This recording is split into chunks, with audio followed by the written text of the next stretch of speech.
Bismillahirrahmanirrahim. Assalamu alaikum dear students. This is me Muhammad Irfan and we're your chemistry teacher. Well dear students, आज हमने lecture number 12 में पढ़ना है UHS का topic 2 जो कि फिजिकल केमिस्ट्री से एसोसिएटेड है. So let's move toward the board और जानते हैं कि आज हमने क्या पढ़ना है और फिर पढ़ते हैं. जी तो डियर स्टूडेंट्स, सबसे पहले लेक्चर नंबर 12 में जो कि स्टेट्स ऑफ मैटर से ताल्लुक रखता है फिजिकल केमिस्ट्री का, हम उसमें देखते हैं कि हमारे जो टॉपिक्स हैं वो क्या क्या है एमडी कैट के पॉइंट ऑफ व्यू से. आप एक स्लाइड देख रहे हैं व्हाइट बोर्ड पे, मैं पढ़ता हूँ उसमें कुछ टॉपिक्स को.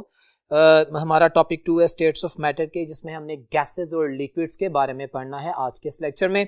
तो गैसियस स्टेट क्या होती है अंडरस्टैंड करना है, गैसेस क्या होती हैं, प्लस किनेटिक मॉलिक्यूलर थ्योरी की रोशनी में इस चीज़ को डिस्कस करना है, गैस लॉज को डिस्कस करना है, specifically the Boyle's law and the Charles law, और फिर जनरल गैस इक्वेशन की बात करनी है और इनसे रिलेटेड तमाम डाटा जो कि क्वेश्चंस में पूछा जाता है.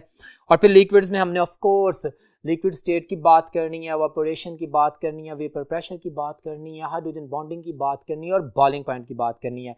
तो ये तमाम टॉपिक्स आप देख सकते हैं, मैंने बोल दी हैं जिसको हमने डिस्कस करना है. सो स्टार्ट करते हैं लेक्चर अभी. जी तो डियर स्टूडेंट्स, आप देख रहे हैं व्हाइट बोर्ड पे सबसे पहले स्टेट्स ऑफ मैटर के हवाले से जनरल डिस्क्रिप्शन. गैसियस स्टेट की बात करूंगा मैं. गैसियस स्टेट क्या होती है, हमें पता है गैसेस क्या होती हैं, लेकिन केमिस्ट्री के पॉइंट ऑफ व्यू से एमडी कैट में जिन जिन चीज़ों को अलग-अलग क्वेश्चन किया जाता है जिसकी वजह से थोड़ी सी कंफ्यूजन हो सकती है, उनको दूर करने के लिए सारे पॉइंट्स मैंने गैसेस की प्रॉपर्टीज के लिख दी हैं.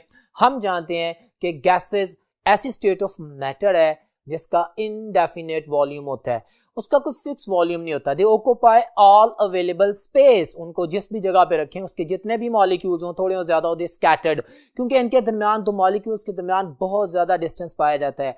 300 टाइम्स ऑफ द डायामीटर दो मॉलिक्यूल्स के दरमियान डिस्टेंस पाया जाता है, इतनी दूर मौजूद होते हैं. तो दे ऑक्यूपाई ऑल अवेलेबल स्पेस, इस वजह से इनका इनडेफिनेट वॉल्यूम होता है. जिस भी कंटेनर में इनको रखा जाता है वही उसका वॉल्यूम होता है. बिल्कुल इसी तरह इनकी शेप के हवाले से भी सेम फिनोमेनन है. इनको जिस कंटेनर में रखा जाता है उसी की शेप को एक्वायर कर लेती हैं, क्योंकि इनके दरमियान मॉलिक्यूल्स के दरमियान में कोई इंटरेक्शन नहीं होती, इतनी ज्यादा नहीं होती. ठीक है, उसके बाद बात करते हैं तो हम डेंसिटीज की बात करते हैं. ऑफ कोर्स ये ऑक्यूपाई करते हैं ऑल अवेलेबल वॉल्यूम, बहुत ज्यादा वॉल्यूम ऑक्यूपाई करते हैं, मैस कम होता है. Mass per unit volume is the density, so they have the lower density as compared to the state of matter liquid and the state of matter solid. तो ये भी मैं elaborate कर दिया for your understanding. फिर बात करते हैं diffusion की. What is diffusion? हमारे पास जो spontaneous flow होता है, गैस मॉलिक्यूल की बात करूंगा तो गैस मॉलिक्यूल्स का वर्ड यूज कर दूंगा. From the area of the higher concentration to the area of the lower concentration, इसको diffusion कहते हैं. diffuse करता है ना, area of high concentration, जहाँ पे इसके मॉलिक्यूल ज्यादा होते हैं वहां से उस तरफ के जहाँ पे मॉलिक्यूल कम होते हैं तो डिफ्यूज आउट कर जाते हैं. तो yes, gases show the visible and the clear and the observable phenomenon of diffusion. Very easy. और मिसाल के तौर पे आप इमेजिन करते हैं ना कि if you are going to, अगर जैसे एक ट्यूब पंक्चर होती है तो एरिया ऑफ हायर कंसंट्रेशन से गैसेस स्प्लिट आउट करती हैं तो डिफ्यूजन होती है.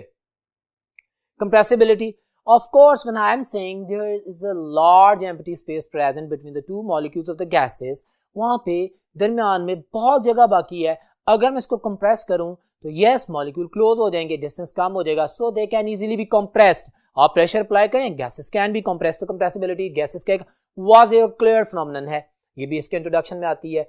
एक्सपेंशन, ऑफ कोर्स आप एक्सपेंड कर सकते हैं गैसेस को, आप अवेलेबल वॉल्यूम बढ़ा दें. अभी मैंने बोला दे occupy all the available volume, तो एक्सपेंड कर जाएंगी. इसके अलावा अगर आप टेम्परेचर देते हैं, अभी गैस लॉस की बात करेंगे तो आपको पता है मॉलिक्यूल्स की जैसे कैसे किनेटिक एनर्जी बढ़ती है, कोलिजन्स बढ़ते हैं, तो एक्सपैंड, तो एक्सपेंशन भी इनका फिनोमेनन है.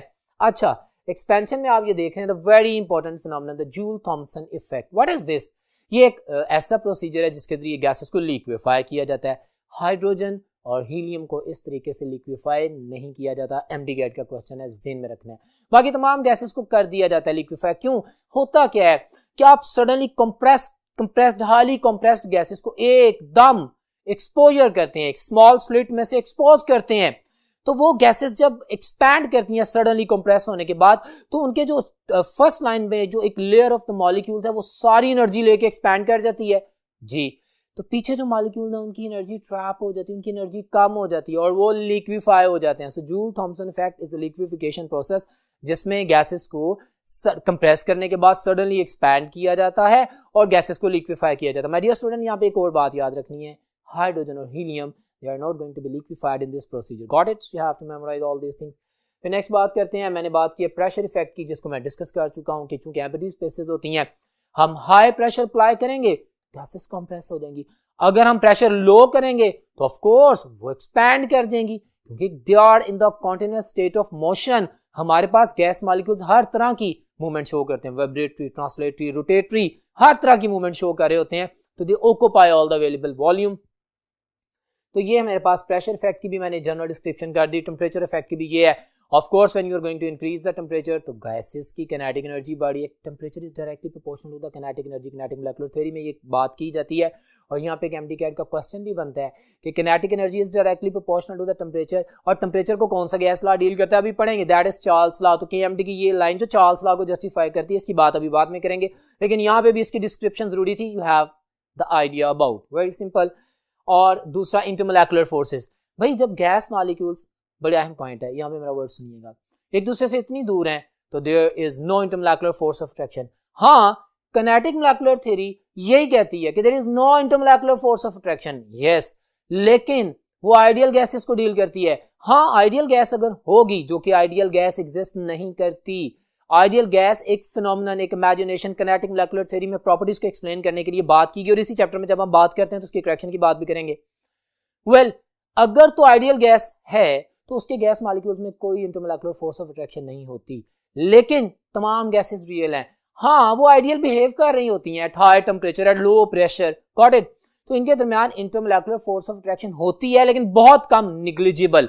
तो ये कहना ज्यादा मुनासिब होता है कि there is a negligible force of attraction between the gas molecules, got it. तो ये याद रखनी है। उसके बाद हम बात करते हैं द मोलेकुलर मूवमेंट। तो मैं बता चुका हूँ कि गैस मॉलिक्यूल्स एक ऐसी स्टेट ऑफ मैटर है जो कि हमारे पास लिक्विड सॉलिड की निस्बत सबसे ज्यादा डिस्पर्स्ड फॉर्म ऑफ मैटर है। इसमें मॉलिक्यूल्स हर तरह की मूवमेंट्स शो करते हैं, तो ट्रांसलेटरी, वाइब्रेटरी, रोटेटरी, हर तरह की मूवमेंट, दे आर फ्री ना, दे आर इजीली मूवेबल, ठीक है। तो ये भी पॉइंट्स थे, ये कुछ पॉइंट्स थे जो आप लोग जानते हैं, but I described it because we are revising the topic and we are going to focus just on the gaseous state. MDCAT में कुछ भी पूछ सकता है, लिहाजा इन तमाम पॉइंट्स को अलहदा अलहदा एलैबोरेट करने का पर्पस ये है कि आपको तमाम डाटा रिवाइज हो जाए। अब हम चलते हैं नेक्स्ट बोर्ड पर, देखते हैं वहां पे क्या है।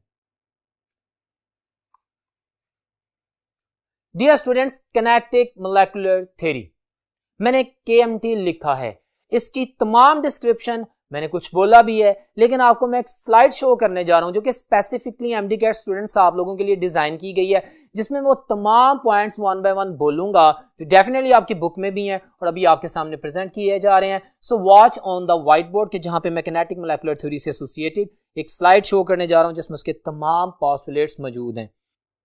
जी तो डियर स्टूडेंट्स, इस वक्त आप एक स्लाइड देख रहे हैं किनेटिक मोलेकुलर थ्योरी से एसोसिएटेड। इसमें मैंने सेंटर में केएमटी लिखा और उसके तमाम पोस्टुलेट को उसकी साइड पे क्लियर कर दिया है, so that by applying this psychological technique that if you are going to converge all the data in one page you are learning more. For that purpose आप ये स्लाइड देखें, मैं पॉइंट्स पढ़ता हूँ। नंबर 1 पे मैंने लिखा हुआ है every gas consists of a large number of very small particles called molecules. You are very well aware of that. Gases like helium, neon, argon are the monatomic molecules. ये accurate postulate है, yes we know that, और हम तो आगे पढ़ भी चुके हैं कि जीरो ग्रुप, एरोजेंस ग्रुप 8 जिन्हें हम इनर्ट गैसेस या नोबल गैसेस कहते हैं, मोनोटॉमिक मॉलिक्यूल होते हैं क्योंकि मॉलिक्यूल इंडिपेंडेंटली एग्जिस्ट करता है, चाहे वो एक एटम हो, that is a monoatomic molecule. Clear है? उसके बाद आप नंबर 2 पॉइंट पढ़ रहे हैं जो कि आपके सामने मौजूद है।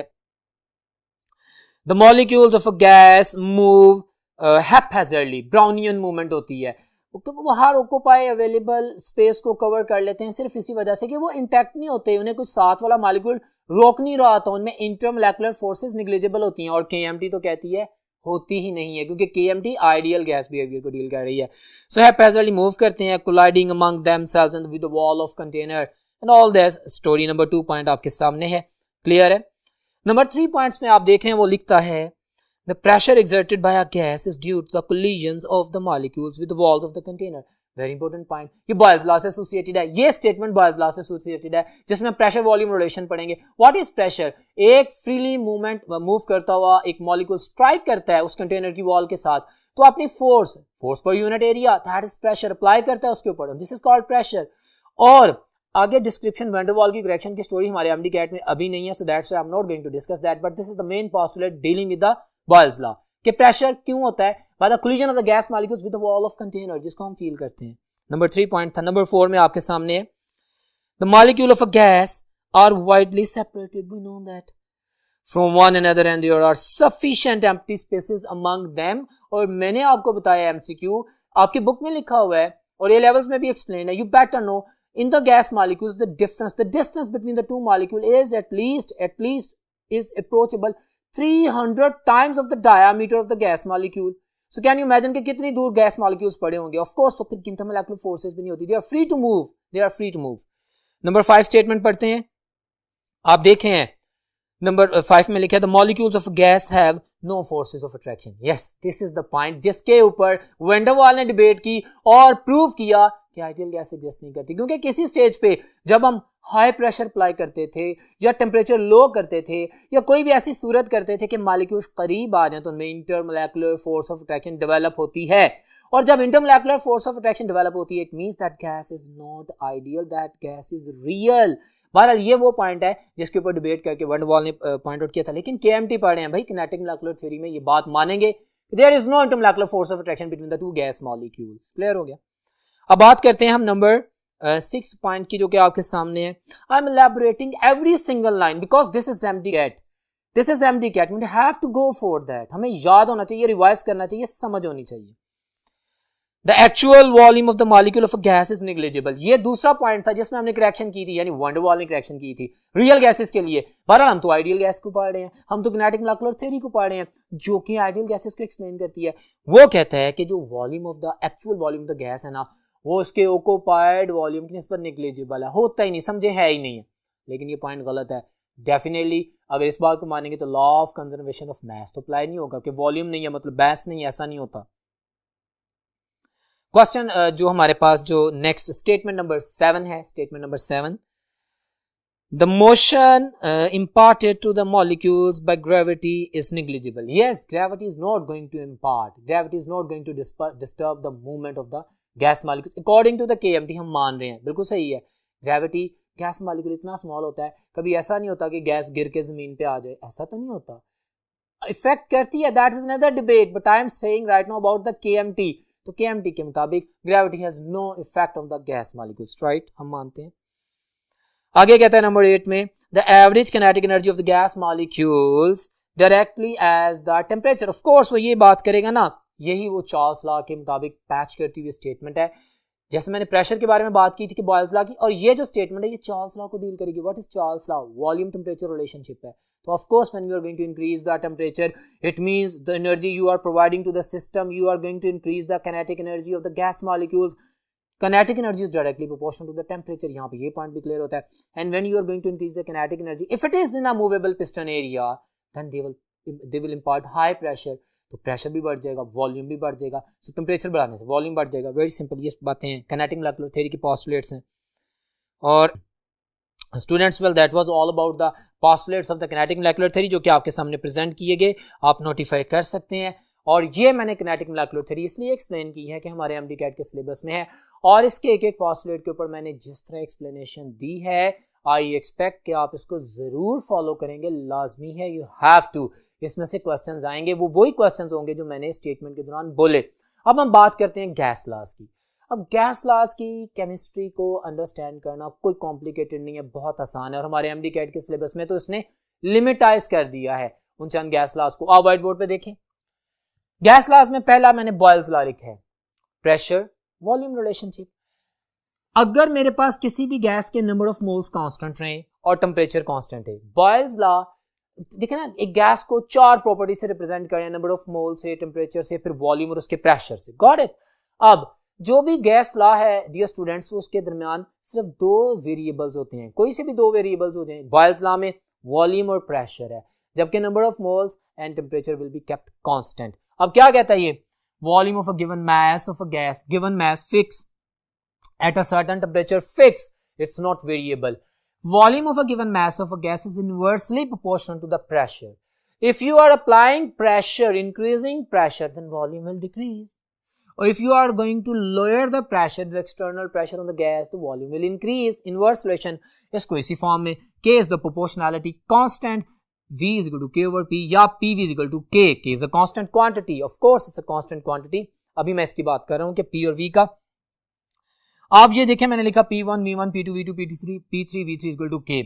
अगर मैं एक सिस्टम इमेजिन करूं, एक सर्टेन नंबर ऑफ मोल किसी एक गैस को कंसीडर करूं, उस गैस पे पहले मैं एक प्रेशर अप्लाई करूं, उसका वॉल्यूम देखूं, ओके, फिर उसके ऊपर और प्रेशर अप्लाई करूं, फिर उसका वॉल्यूम देखूं. गैस वही है, नंबर ऑफ मोल्स वही है, वो नहीं चेंज करने. टेम्परेचर वही है, वो नहीं चेंज करना, उसको सस्टेन करना है, ठीक है. फिर मैं और प्रेशर अप्लाई करूं. गर्ज मैं जितने मर्जी प्रेशर चेंजेस करूंगा तो जारी बात है डिफरेंट वॉल्यूम्स आएंगे मेरे पास. But for one system P1 V1 the product of pressure and volume is always a constant quantity. It's always a constant quantity. This is another definition of the Boyle's law. The product of the pressure and the volume of a given mass of a gas is always a constant quantity if number of moles and temperature kept constant. ठीक है, ये variables हैं भाई. जितना pressure बढ़ाएंगे उतना volume कम हो जाएगा, दोनों की प्रोडक्ट सेम रहेगी. जितना वेरिएबल ये होगा दूसरा उतना बढ़ जाएगा, जितना ये वॉल्यूम कम होगा उतना प्रेशर बढ़ जाएगा, जितना प्रेशर कम होगा उतना वॉल्यूम बढ़ जाएगा, सो ऑन एंड ऑन. तो ये आपके पास रिजल्ट आता है. ग्राफिकल एक्सप्रेशन बड़ी सिंपल सी बातें हैं स्टूडेंट्स. ये MD-CAT है, मुझे क्या जरूरत है कि ये 4 ग्राफ्स बनाऊं. I know that you know but I am repeating because there are many new things which are being tricked. MD-CAT is a smart working, इसमें ट्रिक आउट करेगा वो आपको. देखिए मैंने 4 ग्राफ बनाए. आप जानते हैं वेरी सिंपल कि जब आप प्रेशर और वॉल्यूम का ग्राफ ड्रॉ करते हैं, pressure is an independent thing, इसके ऊपर वॉल्यूम डिपेंड कर रहा है. You apply the pressure, x axis पे प्रेशर एटमॉस्फेयर में है, वॉल्यूम डेसीमीटर क्यूब में है. आपके पास एक कर्व आती है, इस कर्व को आइसोथर्म बोलते हैं. MD-CAT का क्वेश्चन बोला है मैंने. This curve is called as isotherm. क्यों? Iso mean same, therm in temperature, isotherm mean same temperature. Temperature तो कांस्टेंट है ना, यस, बेशक प्रेशर वॉल्यूम चेंज हो रहा है. तो बॉयल्स लॉ.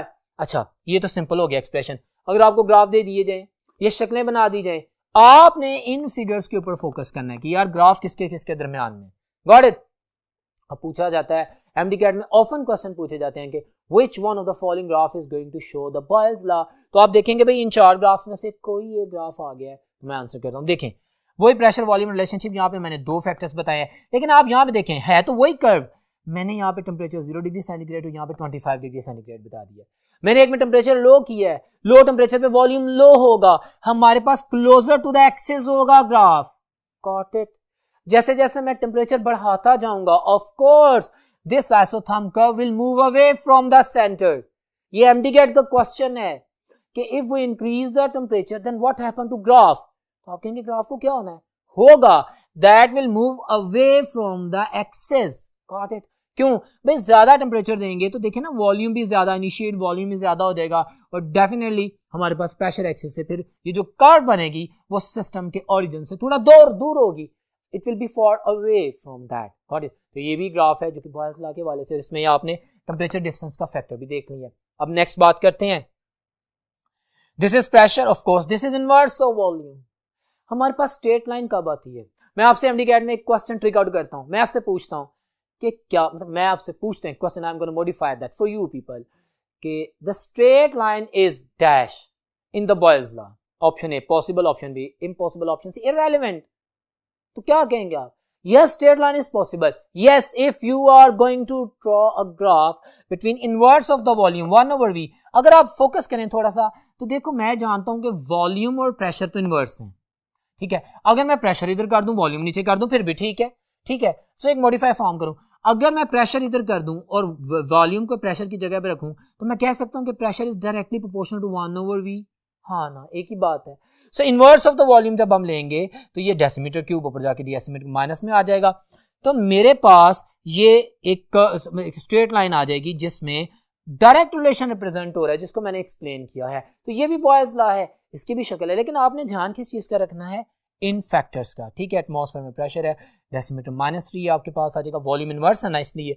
अब यहाँ पे भी देखिए मैंने फैक्टर टेम्परेचर का इंट्रोड्यूस करवाया, 2 स्ट्रेट लाइंस लिखी हैं, वेरी इंपॉर्टेंट. हर चीज का पर्पस है. I am working for you, watch this. Temperature T2 है, टेम्परेचर T1 है. अगर टेम्परेचर कम होगा, जैसे ये कर्व्स थी, इन दोनों को देखो ना जरा, तो अगर आपके पास टेम्परेचर ज्यादा तो दैट मूव्स अवे, और यहाँ पे वही अगर स्ट्रेट लाइन है तो टेम्परेचर ज्यादा होगा तो that will move closer to the pressure axis, क्योंकि ऑफ कोर्स टेम्परेचर बढ़ाने से प्रेशर बढ़ता है, ठीक है. So got it. आपके सामने ये मैंने लिख दी है कि जो ऊपर वाली लाइन होती है जो closer to the pressure axis होती है वो हाई टेम्परेचर पे होती है. T2 is greater than the T1. Very simple. और सबसे इंपॉर्टेंट ये वाला ग्राफ, ये भी बॉयल्स लॉ है। अगर मैं प्रेशर का और प्रेशर वॉल्यूम प्रोडक्ट का बात करता हूं तो कांस्टेंट क्वांटिटी, जिसको मैंने अभी बोला ना यहाँ पे P1 V1 is equal to P2 V2 is equal to P3 V3, मैं बहुत से एमसीक्यूज की प्रैक्टिस कराऊंगा, लेकिन गैस लॉस को पढ़ने के बाद आपके सामने अभी ये तमाम पॉइंट्स ध्यान में रखिएगा और इस तमाम डिबेट को ध्यान में रखिएगा, फिर आपको ट्रिक भी बताएंगे कि आपने कैसे कैलकुलेट करना है। तो ये भी ग्राफ्स हैं आपके सामने, मेरे वर्ड्स सुने, मेरे पास स्ट्रेट लाइन आती है, मतलब parallel to the pressure axis. आप जितना मर्जी प्रेशर बढ़ाते जाएं, आप जितना मर्जी प्रेशर बढ़ाते जाएं, भैया आप जितना प्रेशर बढ़ाते जाएंगे फैक्टर V जो उसके साथ मल्टीप्लाई हो रहा है उतना कम होता जाएगा, जितना प्रेशर बढ़ाएंगे ये वॉल्यूम उतना कम हो जाएगा, हमारे पास इट रिमेन कांस्टेंट। यही factor P1 V1 is equal to P2 V2 and that is equal to P3 V3, जो भी फिगर आउट कर लें आपके पास एक्स एक्सिस के पैरेलल यानी प्रेशर एक्सिस के पैरेलल एक स्ट्रेट लाइन आ जाएगी जो कि प्रेशर वॉल्यूम प्रोडक्ट को रिप्रेजेंट करेगी, that's a constant quantity. My dear students, ये बॉयल्स लॉ के हवाले से क्योंकि सिंपल सा लॉ लगता है आपको, बहुत से पॉइंट बोले, अभी जब मैं एमसीक्यूज की प्रैक्टिस करूंगा देन यू विल गेट कि what kind of the question could be asked from this data, और जिसके लिए मैंने इतना बोला। अब हम चलते हैं नेक्स्ट बोर्ड पे और देखते हैं वहां पे क्या है। जी तो डियर स्टूडेंट्स, अभी हम बात करेंगे चार्ल्स लॉ की। गैस लॉज की बात कर रहे हैं, बहुत से गैस लॉज हैं, वो गेड्रोज लॉ है, हमारे पास Dalton's law, partial pressure, there are many laws, but we are discussing here Boyle's law and Charles law with the special emphasis. Volume और टेम्परेचर का रिलेशनशिप है। अब देखें, मैंने कहा था ना कि गैस के जो चार फैक्टर्स हैं, number of moles, temperature, pressure, volume, इनमें से दो को कांस्टेंट रखना, दो के दरमियान रिलेशन आएगा। Charles law is a relationship between volume and temperature. Volume of a given mass of a gas is directly proportional to the temperature applied. जितना ज्यादा टेम्परेचर करते जाएंगे उतना ज्यादा वॉल्यूम होता जाएगा, वेरी सिंपल है। और प्रोपोर्शनैलिटी कांस्टेंट लगा दिया, V over T equal to K, that is constant quantity, K is a proportionality constant,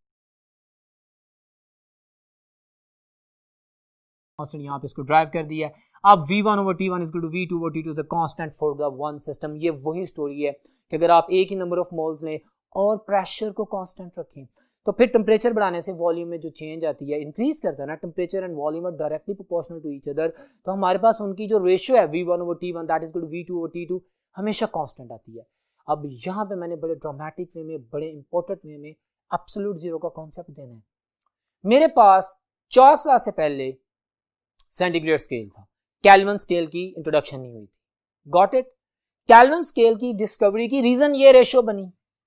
मैं अगर इस फैक्टर को देखता हूं, इसको मैं एक्सप्लेन करने जा रहा हूं, आप देखें, मैंने एब्सोल्यूट जीरो को पहले बताता हूं व्हाट इज दिस। ये वो हाइपोथेटिकल टेम्परेचर है जो कि अनअटेनेबल है अभी तक। ये वो टेम्परेचर है कि अगर ये अचीव हो जाए तो volume of all the gases become और अप्रोचेस टू जीरो। तमाम गैसेस का, अभी हम गैस लॉस की बात करें, आइडियल गैस को इमेजिन कर लें, किसी रियल गैस को इमेजिन कर लें, volume become zero. Is it possible? No, this is against the law of conservation of mass. This is not practically possible. So, हमारे पास ये जो एब्सोल्यूट जीरो है, एक हाइपोथेटिकल टेम्परेचर है, अभी तक इमेजिनरी टेम्परेचर है, ठीक है।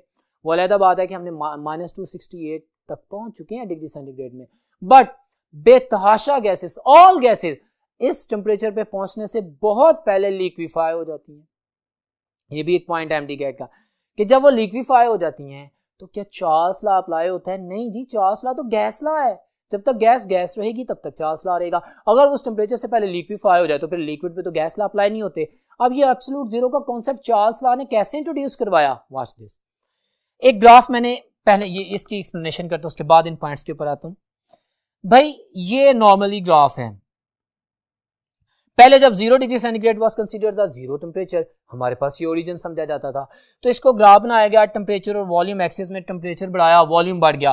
लेकिन जब टेम्परेचर कम करना शुरू किया, कम होते होते होते वॉल्यूम यहाँ पे पहुंचा 0 डिग्री सेंटीग्रेड पे। हमारे पास स्केल कौन सा था? Centigrade scale. उसका इनिशिएटिव पॉइंट 0 था कि तो 0 डिग्री सेंटीग्रेड पे तो किसी गैस का वॉल्यूम 0 नहीं हुआ, बल्कि बहुत सी गैसेस तो लिक्विफाई ही नहीं हुई।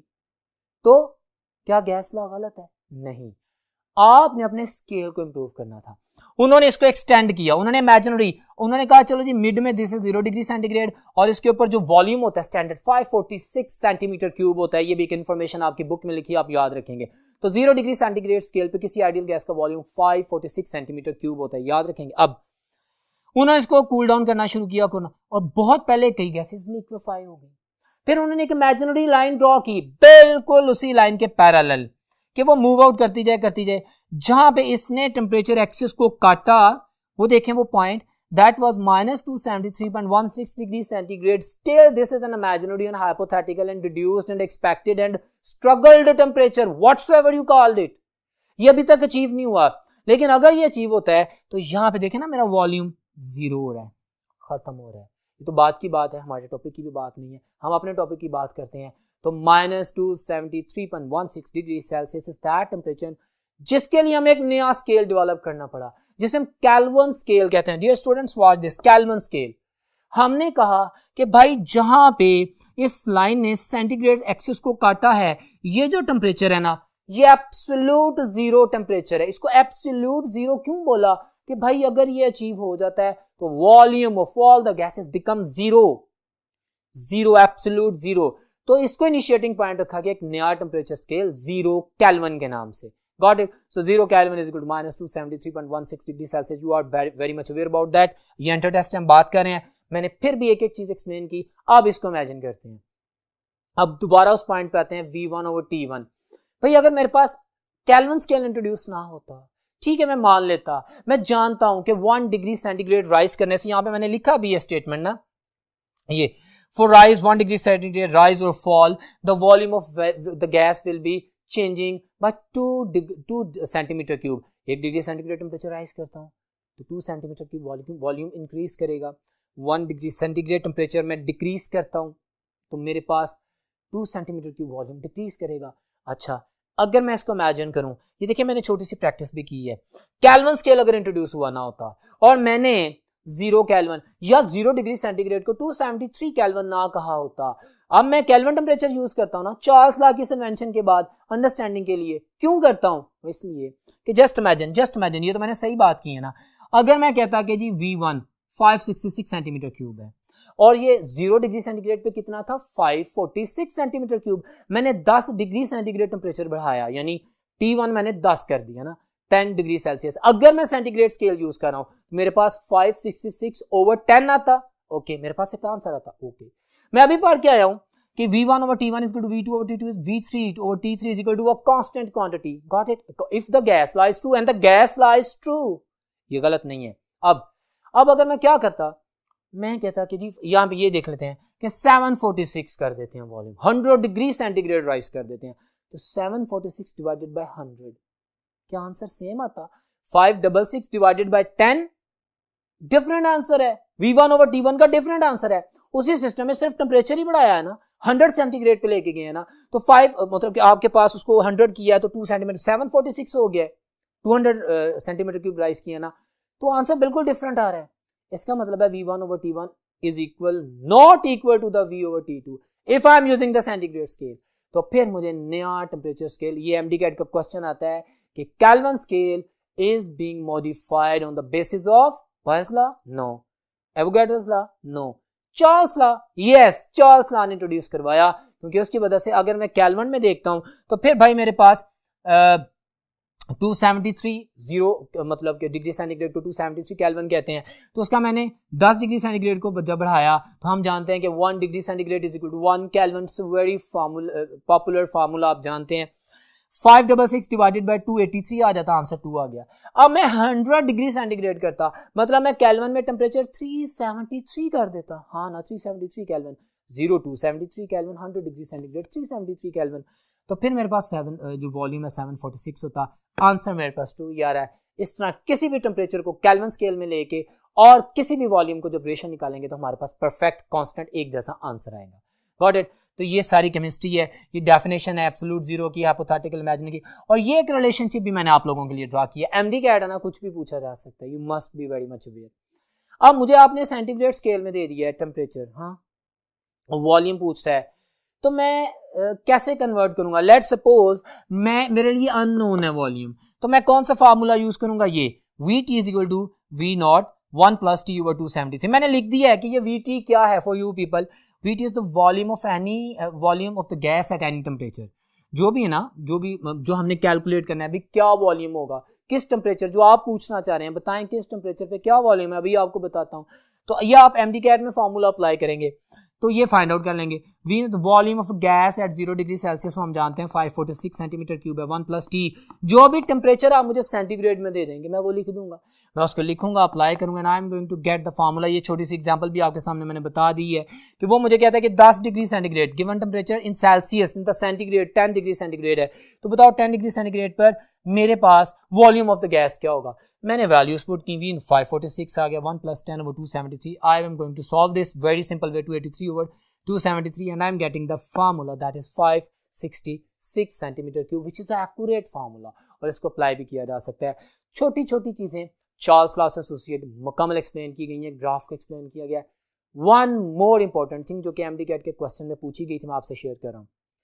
अगर आपको ग्राफ्स दिए जाए चार्ल्स लॉ के, एक ग्राफ ये बनाया जाए जस्ट इमेजिन, और एक ग्राफ में नया बनाता हूं, फॉर एग्जाम्पल स्मॉल ग्राफ, मैं ये टेम्परेचर लिख देता हूँ, ये वॉल्यूम लिख देता हूँ, और एक स्ट्रेट लाइन ये इसको क्रॉस कर रही है, ये दोनों ग्राफ ओके। और मैं कहूँ which one of the following is correctly explaining the Charles law, ठीक है। Option A this one, option B this one, इसको बड़ा कर लेंगे ना तो पेपर में देंगे। So answer option C both of them. तो what will you expect, will you go for both of them?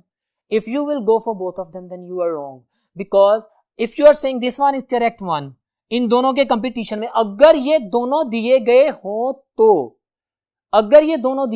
तो, अगर तो सिर्फ ये दिया गया हो तो फिर ऑप्शन ही कोई नहीं है, फिर यही करेक्ट ऑप्शन है। लेकिन अगर ये दोनों दिए गए हैं तो भाई फिर ये ग्राफ करेक्ट है, ये इनकरेक्ट है, क्योंकि वॉल्यूम कभी भी जीरो नहीं हो सकता, ठीक है। इन बातों को ध्यान में रखिएगा। अब चलते हैं नेक्स्ट बोर्ड पे, देखते हैं वहां पे क्या है। वेल माय डियर स्टूडेंट्स, अब जनरल गैस इक्वेशन की बात करते हैं। एमडी कैट सिलेबस में हमने बॉयल्स लॉ पढ़ा, हमने चार्ल्स लॉ पढ़ा, हमने उनके वेरिएबल्स पढ़े, हमने उससे रिलेटेड बातें पढ़ी। एक और लॉ है वो गैड्रोस लॉ है जनरल गैस इक्वेशन में, वो पढ़ लेते हैं। That volume of a given mass of a gas is directly proportional to the number of moles if temperature and pressure kept constant. मैंने कहा था ना कि गैस लॉज वो होते हैं कि जिसमें दो चीजों मतलब दो के दरमियान रिलेशन चलता है। अब यहाँ पे टेम्परेचर और प्रेशर एवोगैड्रोस लॉ में कांस्टेंट कर रहा हूं, मैं एवोगैड्रोस लॉ को एक्सप्लेन कर रहा हूं for your help. The general gas equation, Charles law, volume is directly proportional to the temperature. Boyle's law, volume is inversely proportional to the pressure. And Avogadro's law, भाई अगर आपने temperature और pressure constant रखा है और फिर भी volume ज्यादा हो गया है तो फिर एक ही सूरत हो सकती है कि उसके नंबर ऑफ मोल्स गैस के ज्यादा कर दिए।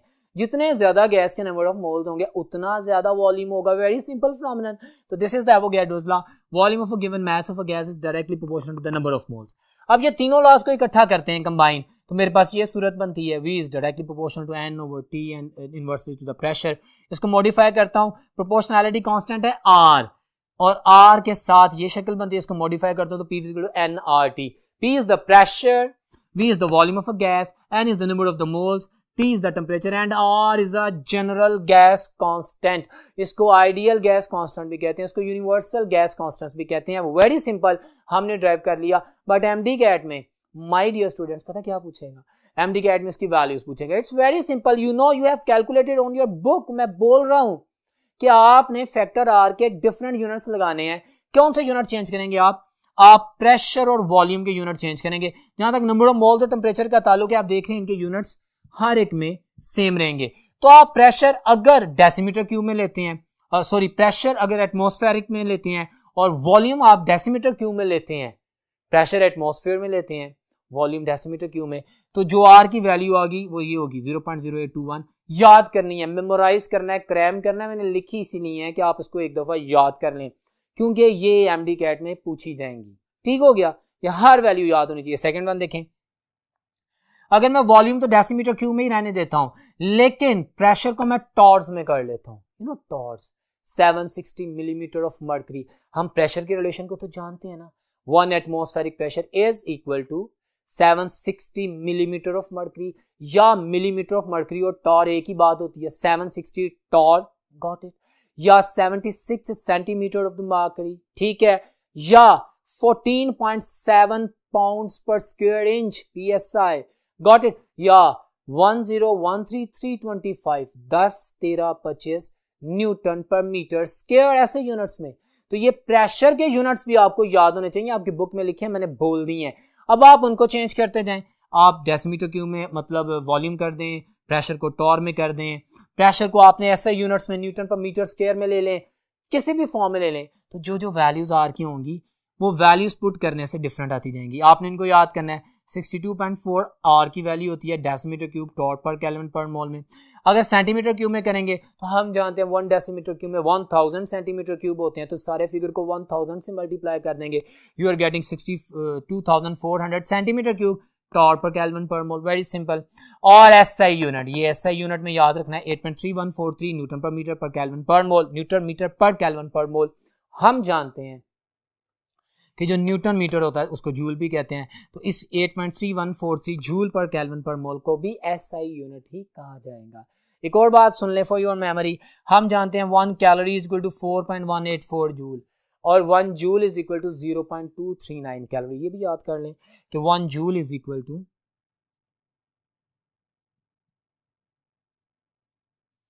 0.239 कैलोरीज। तो ये अलग से एमसीक्यूज में पूछ सकते हैं, एक दफा पूछा गया था इसलिए मैंने ये भी बता दिया। These are memory based questions, very simple questions, inter conversion है। तो अगर मैं उसके जरिए आर के फैक्टर को कैलकुलेट करता हूं तो कैलोरीज में हमारे पास 1.987 कैलोरीज पर केल्विन पर मोल आ जाता है। तो ये कुछ वैल्यूज थी जनरल गैस कांस्टेंट की।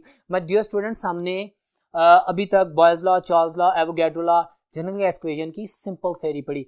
अब ये जितना भी मैंने बात की है, मैंने किनेटिक मॉलिक्यूलर थ्योरी की एक्सप्लेनेशन की, मैंने गैस लॉस की बात की, मैंने इनके इंटररिलेशंस की बात की, इन तमाम चीज़ों से रिलेटेड मैंने कुछ एमसीक्यूज तैयार किए हैं आप लोगों के लिए, जो भी आपको मैं व्हाइट बोर्ड पे दिखाऊंगा, because in MD CAT entrance test में एमसीक्यूज की प्राइम इंपॉर्टेंस होती है। So watch on the board. जी तो डियर स्टूडेंट्स, आप एक स्लाइड देख रहे हैं, आपके सामने एक क्वेश्चन रखा गया है। इन तमाम गैस लॉस की डिबेट को सामने रखिएगा। मैं स्टेटमेंट पढ़ रहा हूं। क्वेश्चन में लिखा है when 200 centimeter cube of a gas at constant pressure is heated from 0 degree centigrade to the 100 degree centigrade। Centigrade में बात की, 0 degree centigrade to 100 degree centigrade को आपने याद रखना है 273 टू द 373 केल्विन। ठीक है, पॉपुलर क्वेश्चन 2 दफा पूछा गया है मुख्तलिफ अंदाज में। कहते the volume must be multiplied by, खूबसूरत सवाल है, volume must be multiplied by. उसने वॉल्यूम दी है, उसने टेम्परेचर दी है, उसने एक वॉल्यूम पूछ ली है और 2 टेम्परेचर्स बता दिए, एक इनिशियल वॉल्यूम भी बता दिया है। So I am going to answer by using the Charles law relation. क्या सोल्यूशन देखे मैंने दिया है, स्लाइड में देखे मैंने पहले सोल्यूशन दिया हुआ है आप लोगों के लिए वर्किंग की, आप देख सकते हैं V1 over T1 equal to V2 over T2। ठीक है, वैल्यूज पुट करते हैं हम, तो हमने V2 को फाइंड आउट करना है ना, तो V1 multiplied by 2 T2 over T1 आपके सामने सॉल्व किया गया for your help, just for you people, just watch this. तो मैं इसको सॉर्ट आउट करता हूँ, मैं वैल्यूज को पुट करता हूँ। मेरे पास volume is equal to the, उसने जो V2 कहा, V1 था 200 सेंटीमीटर क्यूब था गैस का, टेम्परेचर सेकंड वन कौन सा था, केल्विन में कन्वर्ट करना है, क्योंकि अभी तो मैं बात करके आया हूँ कि जब भी गैसेस में टेम्परेचर की चेंज का इफेक्ट मेजर करना है स्पेसिफिकली चार्ल्स लॉ में, तो हमने केल्विन स्केल यूज करना है। 100 डिग्री सेंटीग्रेड मतलब 373, तो मैंने 373 जो उसका T2 था उसको रख दिया और नीचे 273 कर दिया। अब मेरे पास जो फिगर आउट करते हुए आंसर आता है, तो मैं जो 200 सेंटीमीटर का वॉल्यूम है उसे किससे मल्टीप्लाई कर रहा हूँ, 373 over 273, तो मेरे पास option delta is answer, option delta is answer. उसने पूछा था कि ये जो वॉल्यूम है मैं इसे किस फैक्टर से मल्टीप्लाई करूंगा। इस एक फैक्टर को एक्सप्लेन करने के लिए एमडी कैट स्टूडेंट स्लाइड आपके सामने है, ये सारी कैलकुलेशन की गई so that you become confident of that. ठीक है, तो आई होप कि you are going to got it in a perfect mood. Next question पे चलते हैं। क्वेश्चन में कहता है कि which of the following postulates of the KMT explains Boyle's law. आ गया ना वही बात जो मैंने बॉयल्स लॉ की जब मैंने केएमटी को एक्सप्लेन करा था तो बॉयल्स लॉ, चार्ल्स लॉ की स्टेटमेंट्स बोली थी, उसने कुछ स्टेटमेंट्स बोली हैं। क्वेश्चन आपके सामने है।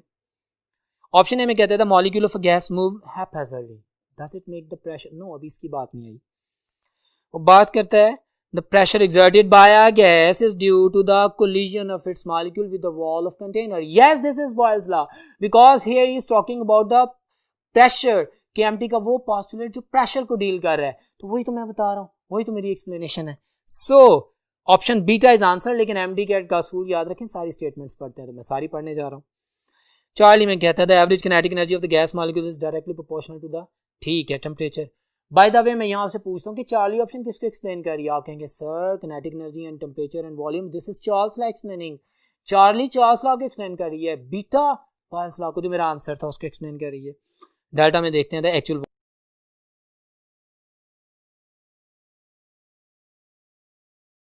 Volume of the molecule of a gas is negligible. ये वो डिबेटेबल चीज थी जिसकी वजह से करेक्शन हुई, वैन डर वाल्स करेक्शन की गई और फिर नया प्रेशर और नया वॉल्यूम एज्यूम किया गया, जिसमें एक्सक्लूडेड वॉल्यूम फैक्टर बी और हमारे पास जो वॉल्यूम है फैक्टर ए, मतलब कि अट्रैक्टिव फोर्सेस, उसको इंट्रोड्यूस करवाया गया।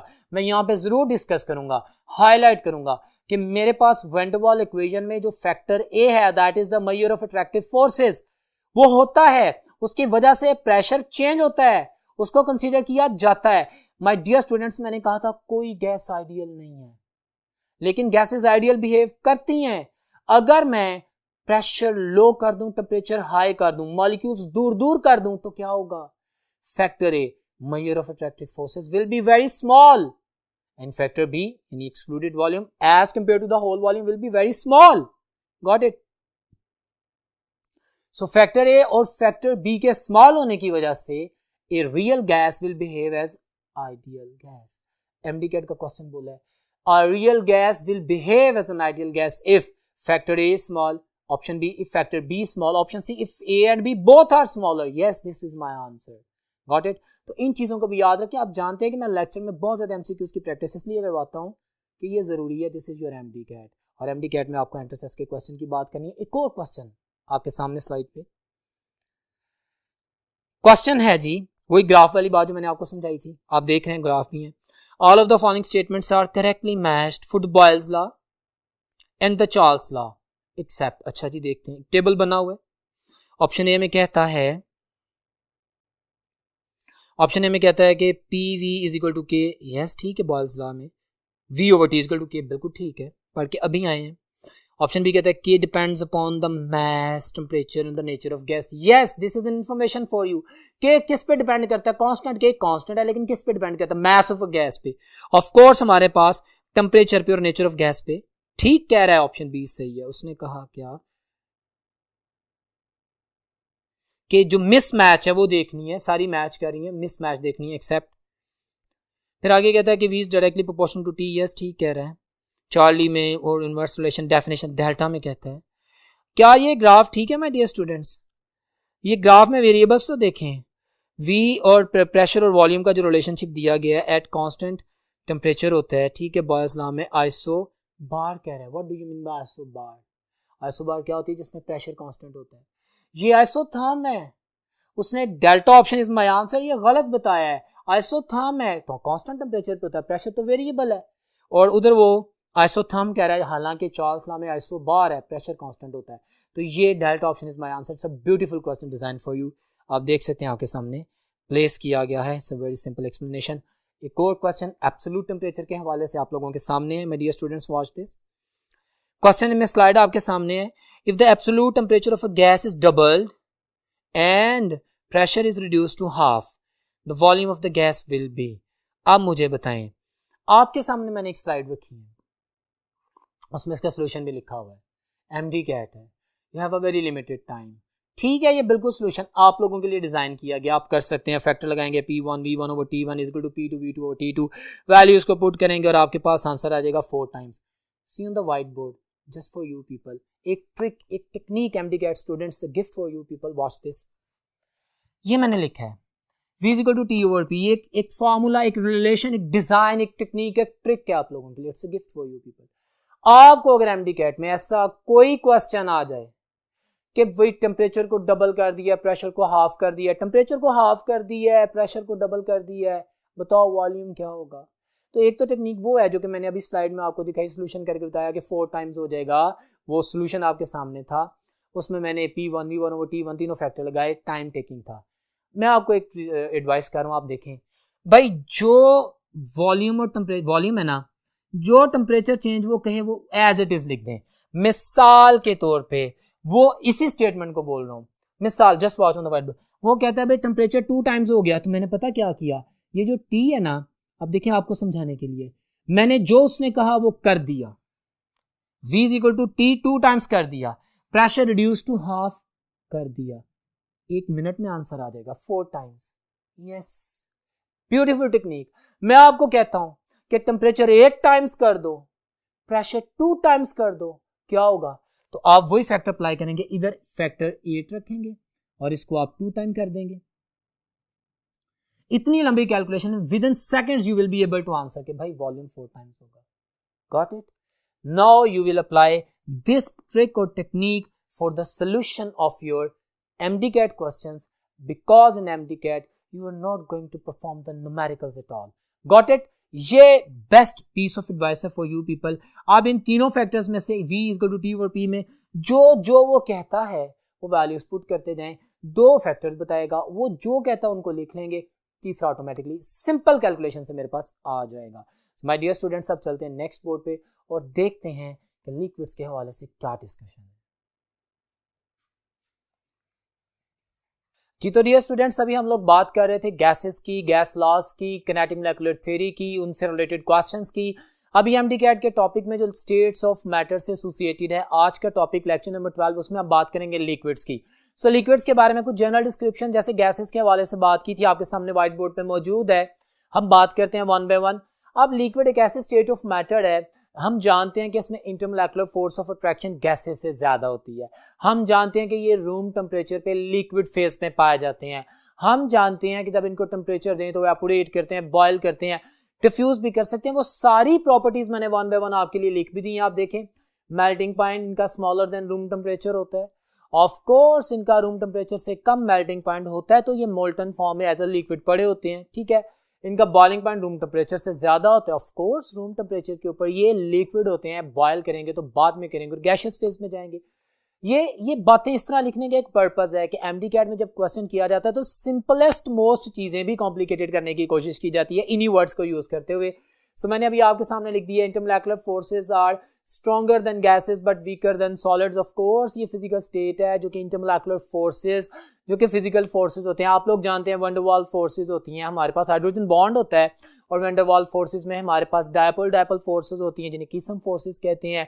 हमारे पास इसके अलावा इंड्यूस्ड डायपोल और एक नॉन पोलर के दरमियान एक डायपोल और इंड्यूस्ड डायपोल में फोर्सेस होती हैं जिन्हें डिबाई फोर्सेस कहते हैं. और द नॉन पोलर मॉलिक्यूल्स के दरमियान फोर्सेस होती हैं जिन्हें हम लंडन डिस्पर्शन फोर्सेस कहते हैं, जो नोबल गैसेस में होती हैं, जो हैलोजेंस में होती हैं. सारी डिस्क्रिप्शन हम जानते हैं. तो ये तमाम पॉइंट्स को ध्यान में रखना है. बाकी मैंने लिखा है कि इनका डेफिनेट वॉल्यूम होता है, लीटर फिक्स होता है. मिल्क आप लेने जाते हैं तो उसका डेफिनेट लीटर में वॉल्यूम होता है. पानी का होता है, शहद का होता है. लिक्विड्स है डेफिनेट वॉल्यूम, लेकिन उनकी शेप वही होती है जो कंटेनर की होती है. इनकी डेफिनेट शेप नहीं होती, इनकी इनडेफिनेट शेप होती है. एवापोरेट करते हैं, डिफ्यूज करते हैं. ठीक है, ये सारी प्रॉपर्टीज हैं. अगर इनको कंप्रेस करें तो इनमें कंप्रेशन होती है, लेकिन इतनी ज्यादा नहीं, निग्लिजिबल कंप्रेशन होती है. ठीक है, अगर टेम्परेचर दें, अब मतलब एक्सपैंड करते हैं टेम्परेचर पे, हाँ, वो भी एक इतनी ज्यादा मेजर एक्सपेंशन नहीं होती जिस तरह के गैसेस में होती है. सो कह सकते हैं कि लिक्विड एक ऐसी स्टेट है जिसकी प्रॉपर्टीज गैसेस और सॉलिड के दरमियान में कहीं पे फॉल करती हैं. सो ये जनरल इंट्रोडक्शन था लिक्विड्स के हवाले से, हमने बात की. अब हम the very important topic evaporation की बात करेंगे. आप सामने देखें, मैंने डिफाइन कर दिया व्हाट इज इवेपोरेशन.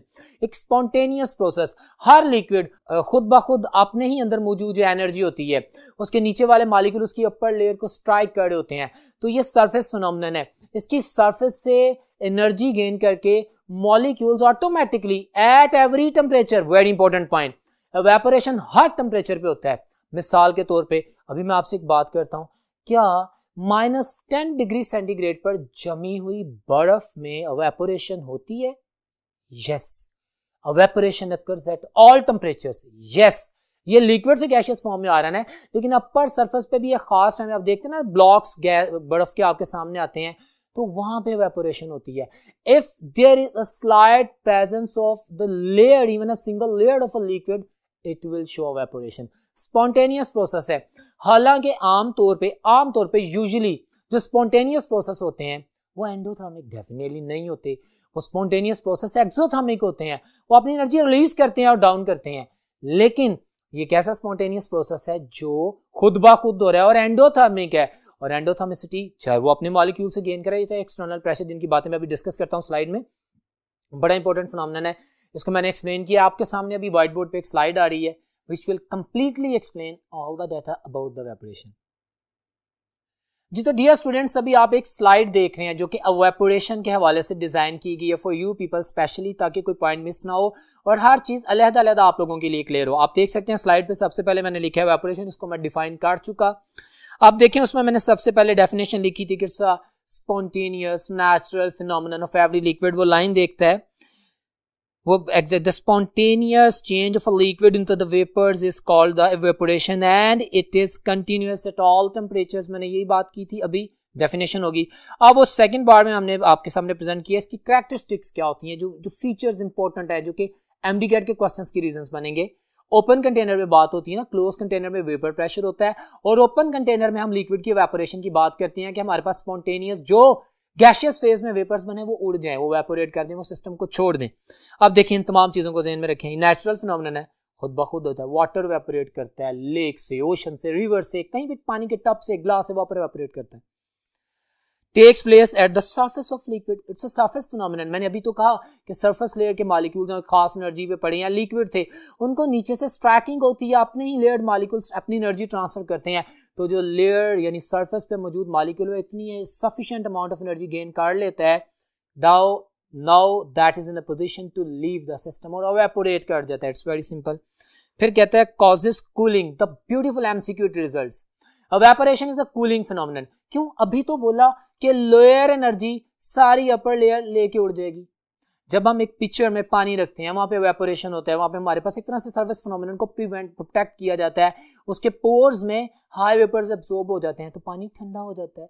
क्यों होता है? क्योंकि इवेपोरेशन हो रही होती है। तो evaporation is a cooling phenomenon, it's a spontaneous phenomenon, it's a natural phenomenon, it's an endothermic process and it's a cooling phenomenon. ये हम 3 पॉइंट्स हैं जिनकी बेसिस पे इवेपोरेशन के एमसीक्यूज बनती हैं। And I am explaining, slide आपके सामने, आप देखते जाएं। फिर वो कहता है, वो सारी केमिस्ट्री एक्सप्लेन कर रहा है कि when the high energy molecules leave the liquid and the low energy molecule reside into the liquid, the temperature of the whole liquid decreases। ये वही बात कर रहा है जो कि आपसे सामने बात की गई है। फिर आपके सामने फैक्टर्स, इस पे एमसीक्यूज बनते हैं। कुछ एमसीक्यूज की प्रैक्टिस मैंने भी करवाई और यहाँ से भी मैं आपके सामने प्रेजेंट करूंगा। फैक्टर्स के जिन पे इवेपोरेशन इफेक्ट करती है। बड़ा खूबसूरत सवाल है। इस सवाल की तरफ जाने से पहले इसके आंसर्स, उसकी जस्टिफिकेशन और वो फैक्टर्स मैंने आपके सामने स्लाइड में मेंशन कर दिए हैं कि जिन पे इवेपोरेशन डिपेंड करती है। It's a work for you people so that you can get in a simplest way. Intermolecular forces, क्या ख्याल है अगर दो लिक्विड के मॉलिक्यूल्स के दरमियान स्ट्रॉन्ग इंटरमोलेकुलर फोर्सेस होंगी, जितनी ज्यादा इंटरमोलेकुलर फोर्सेस होंगी उतनी देर से उनकी एनर्जी वाला बॉन्ड टूटेगा जी, उतनी कम इवेपोरेशन होगी। So evaporation is inversely proportional to the intermolecular forces. एक लिक्विड जिसमें इंटरमोलेकुलर फोर्सेस ज्यादा हैं उसकी इवेपोरेशन कम होगी, जिसमें इंटरमोलेकुलर फोर्सेस वीकर हैं, मतलब वीकर हैं, तो वो जल्दी बॉन्ड टूट जाएगा, वो जल्दी इवेपोरेट कर जाएगा। सो इंटरमोलेकुलर फोर्सेस भी बयान कर दी, जिस पे डिपेंडेंस और किस तरह डिपेंड करती है वो रिलेशन भी एक्सप्लेन कर दी, इनवर्स। नेक्स्ट है टेम्परेचर। जितना ज्यादा टेम्परेचर होगा ज्यादा एनर्जी होगी, ज्यादा किनेटिक एनर्जी होगी, ज्यादा इवेपोरेशन होगी। सरफेस एरिया पे डिपेंड करते हैं। आप 1 लीटर वाटर को एक टब में फेंक दें और 1 लीटर वाटर को एक जग में रखें, सरफेस फर्क आ गई ना। टब में वाइड सरफेस है और जग में बड़ा लिमिटेड एक्सपोज सरफेस है। कौन सा पानी ज्यादा इवेपोरेट होगा? टब वाला। जितनी ज्यादा सरफेस एरिया होगा उतनी ज्यादा ऑफ कोर्स लेयर होगी, उतनी ज्यादा सरफेस मॉलिक्यूल इवेपोरेट करेंगे। So it's a surface phenomenon. Surface area is directly proportional to the evaporation. Relation भी समझते जाएं। ट्रिक कर सकता है, क्वेश्चन पूछ सकता है, राइट लेफ्ट कर सकता है। चीज यही है, you have to answer vigilantly, actively.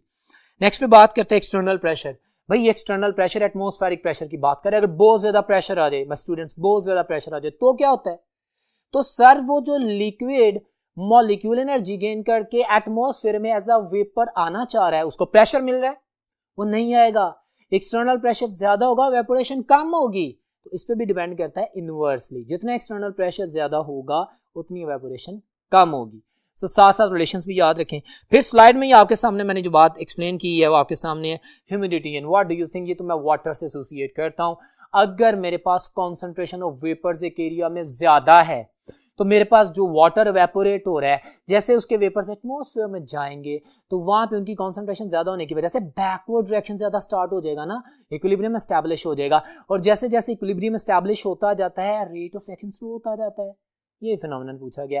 Humidity of air को as a intermediate, as a very simple information consider कीजिए।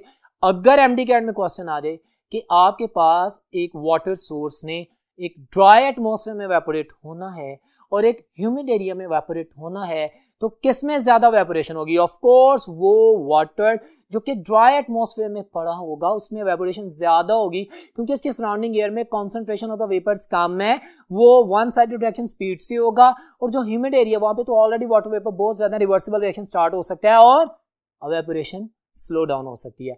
So that was all about the evaporation. अब एक एमसीक्यू की प्रैक्टिस कर लेते हैं। स्लाइड पे ही आपके सामने एक स्लाइड रख रहा हूं।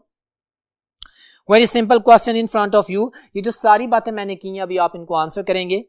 Which of the following statement about the evaporation is incorrect? गलत स्टेटमेंट देखनी है, अभी बात की, देख लेते हैं। कहता है कि it is a continuous process, बिल्कुल सही कह रहा है, it is a continuous process. It is exothermic, यही तो गलत है। एक्सोथर्मिक नहीं, ये एंडोथर्मिक है। एंडोथर्मिसिटी होती है, एनर्जी मिलेगी तो वेपोरेट करेगा, एनर्जी मिलेगी तो बॉन्ड टूटेगा। एक्सोथर्मिक नहीं होता, ये गलत है। बाकी ऑप्शंस में देख लेता हूं। इट इज सर्विस फिनोमेनन, बिल्कुल ठीक है। कॉज कूलिंग, बिल्कुल ठीक है। तो ये बीटा ऑप्शन रॉन्ग है। My dear students, for more practice अभी आप देखें व्हाइट बोर्ड पे मैंने कुछ और एमसीक्यूज आप लोगों के लिए लिखे हैं। मिसाल के तौर पे मैंने एक एमसीक्यू लिखा है, इवेपोरेशन फिनोमेनन डिपेंड्स अपॉन। ये जो डिपेंडेंस का फैक्टर है ना, इसको मैंने दोबारा पूछा है, किस पे डिपेंड कर रहा है? इंटरमोलेकुलर फोर्सेस पे। हाँ, मैंने भी बताया इनवर्स, जितनी ज्यादा इंटरमोलेकुलर फोर्सेस होंगी वेपोरेशन उतनी कम होती जाएगी। डिपेंड तो करता है। फिर बीटा ऑप्शन में कहता है टेम्परेचर पे। यस ऑफ कोर्स, अभी तो बोला टेम्परेचर जितना ज्यादा होगा वेपोरेशन ज्यादा होगी, डायरेक्ट रिलेशन है। सरफेस एरिया जितना ज्यादा होगा उतनी ज्यादा वेपोरेशन होगी। ऑल ऑफ देम, इन तमाम फैक्टर्स पे वेपोरेशन का फिनोमेनन डिपेंड करता है। Next MCQ, evaporation is simple endothermic process. Yes, this is an endothermic process. Non spontaneous नहीं, ये तो स्पॉन्टेनियस प्रोसेस है, नॉन स्पॉन्टेनियस नहीं है। अल्फा ऑप्शन ठीक है। मैं चार्ली भी देखता हूँ तो मैं देखता हूँ कि वो कह रहा है स्पॉन्टेनियस प्रोसेस। हाँ, तो ये दोनों स्टेटमेंट अल्फा एंड चार्ली ठीक है। Delta is my answer. Alpha and Charlie, it's a spontaneous process and it is endothermic process. तो ये दोनों चीजें इसके बारे में ठीक है। ये वो एमसीक्यू था जो किसी प्रैक्टिस करवाएगी। ऑपरेशन के हवाले से बात करते हैं। नेक्स्ट बोर्ड पे देखते हैं हमारे लिए क्या है। Another very important topic, vapor pressure. What is vapor pressure? Consider a liquid in closed container. अब evaporation में बात की थी liquid in the मतलब open container. Closed container में क्या होता है? evaporation होती है, बिल्कुल होती है। अच्छा, अभी मैं टेम्परेचर प्रोविजन की बात नहीं कर रहा, मैं नॉर्मल बात कर रहा हूँ कि evaporation होती है, बिल्कुल हो रही। वेपर्स जाए जा रहे हैं लेकिन ऊपर से उड़ नहीं रहे, लिड रखी गई है, ये क्लोज्ड कंटेनर है, वेपर्स एटमॉस्फेयर में जमा हो रहे हैं। Got it? अब एक वक्त आएगा कि जितने वेपर्स ऊपर एटमॉस्फेयर में नहीं, उस जार के अंदर जो एम्प्टी स्पेस है उसमें गए हैं, उनकी कॉन्सेंट्रेशन इतनी ज्यादा बढ़ जाएगी कि वो दोबारा कंडेंस होना शुरू हो जाएंगे, वो वेपर फॉर्म से दोबारा लिक्विड फॉर्म में आना शुरू हो जाएंगे। इसको कहते हैं डायनामिक इक्विलिब्रियम। जब डायनामिक इक्विलिब्रियम, वो इक्विलिब्रियम जो कि फॉरवर्ड और बैकवर्ड रिएक्शन जारी रहता है, दो तरह के इक्विलिब्रियम होते हैं ना, एक स्टैटिक इक्विलिब्रियम होता है कि जिसमें रिएक्शन फॉरवर्ड जाता है और आधा आधा होकर बंद हो जाता है, ऐसा नहीं। डायनामिक इक्विलिब्रियम वो होता है जिसमें continuous flow from both sides continues but maintain and sustains the equilibrium. जब डायनामिक इक्विलिब्रियम एक क्लोज कंटेनर जिसमें कोई भी लिक्विड पड़ा एस्टेब्लिश हो जाता है तो उसी लिक्विड के वेपर्स एक खास प्रेशर एक्सर्ट करते हैं, उसी लिक्विड के वेपर्स एक खास प्रेशर एक्सर्ट करते हैं अपने लिक्विड की सरफेस पे। That pressure is called as vapor pressure. See the definition? The pressure exerted by the vapors of the same liquid in the closed container, vapors of the same liquid in equilibrium with the liquid at a given temperature, that is called as the vapor pressure. इसकी मजीद detail explain करने के लिए once again I designed a beautiful slide and highly informative slide for you people. Watch on the board. आप अपने सामने एक slide देख रहे हैं जी। तो डियर स्टूडेंट, स्लाइड आपके सामने है। वेपर प्रेशर के हवाले से सबसे पहले तो डेफिनेशन लिख दी जिसको मैं बोल चुका हूं। The pressure exerted by the vapours of the same liquid in equilibrium with the evaporating molecules. ठीक है, वो मैंने डेफिनेशन बयान कर दी है। अब जो सबसे खूबसूरत एंट्रेंस टेस्ट के हवाले से पॉइंट है जो कंफ्यूजन क्रिएट करता है स्टूडेंट्स में, वो मैंने क्लियर किया। आप देख रहे हैं स्लाइड पे लिखा है फैक्टर्स।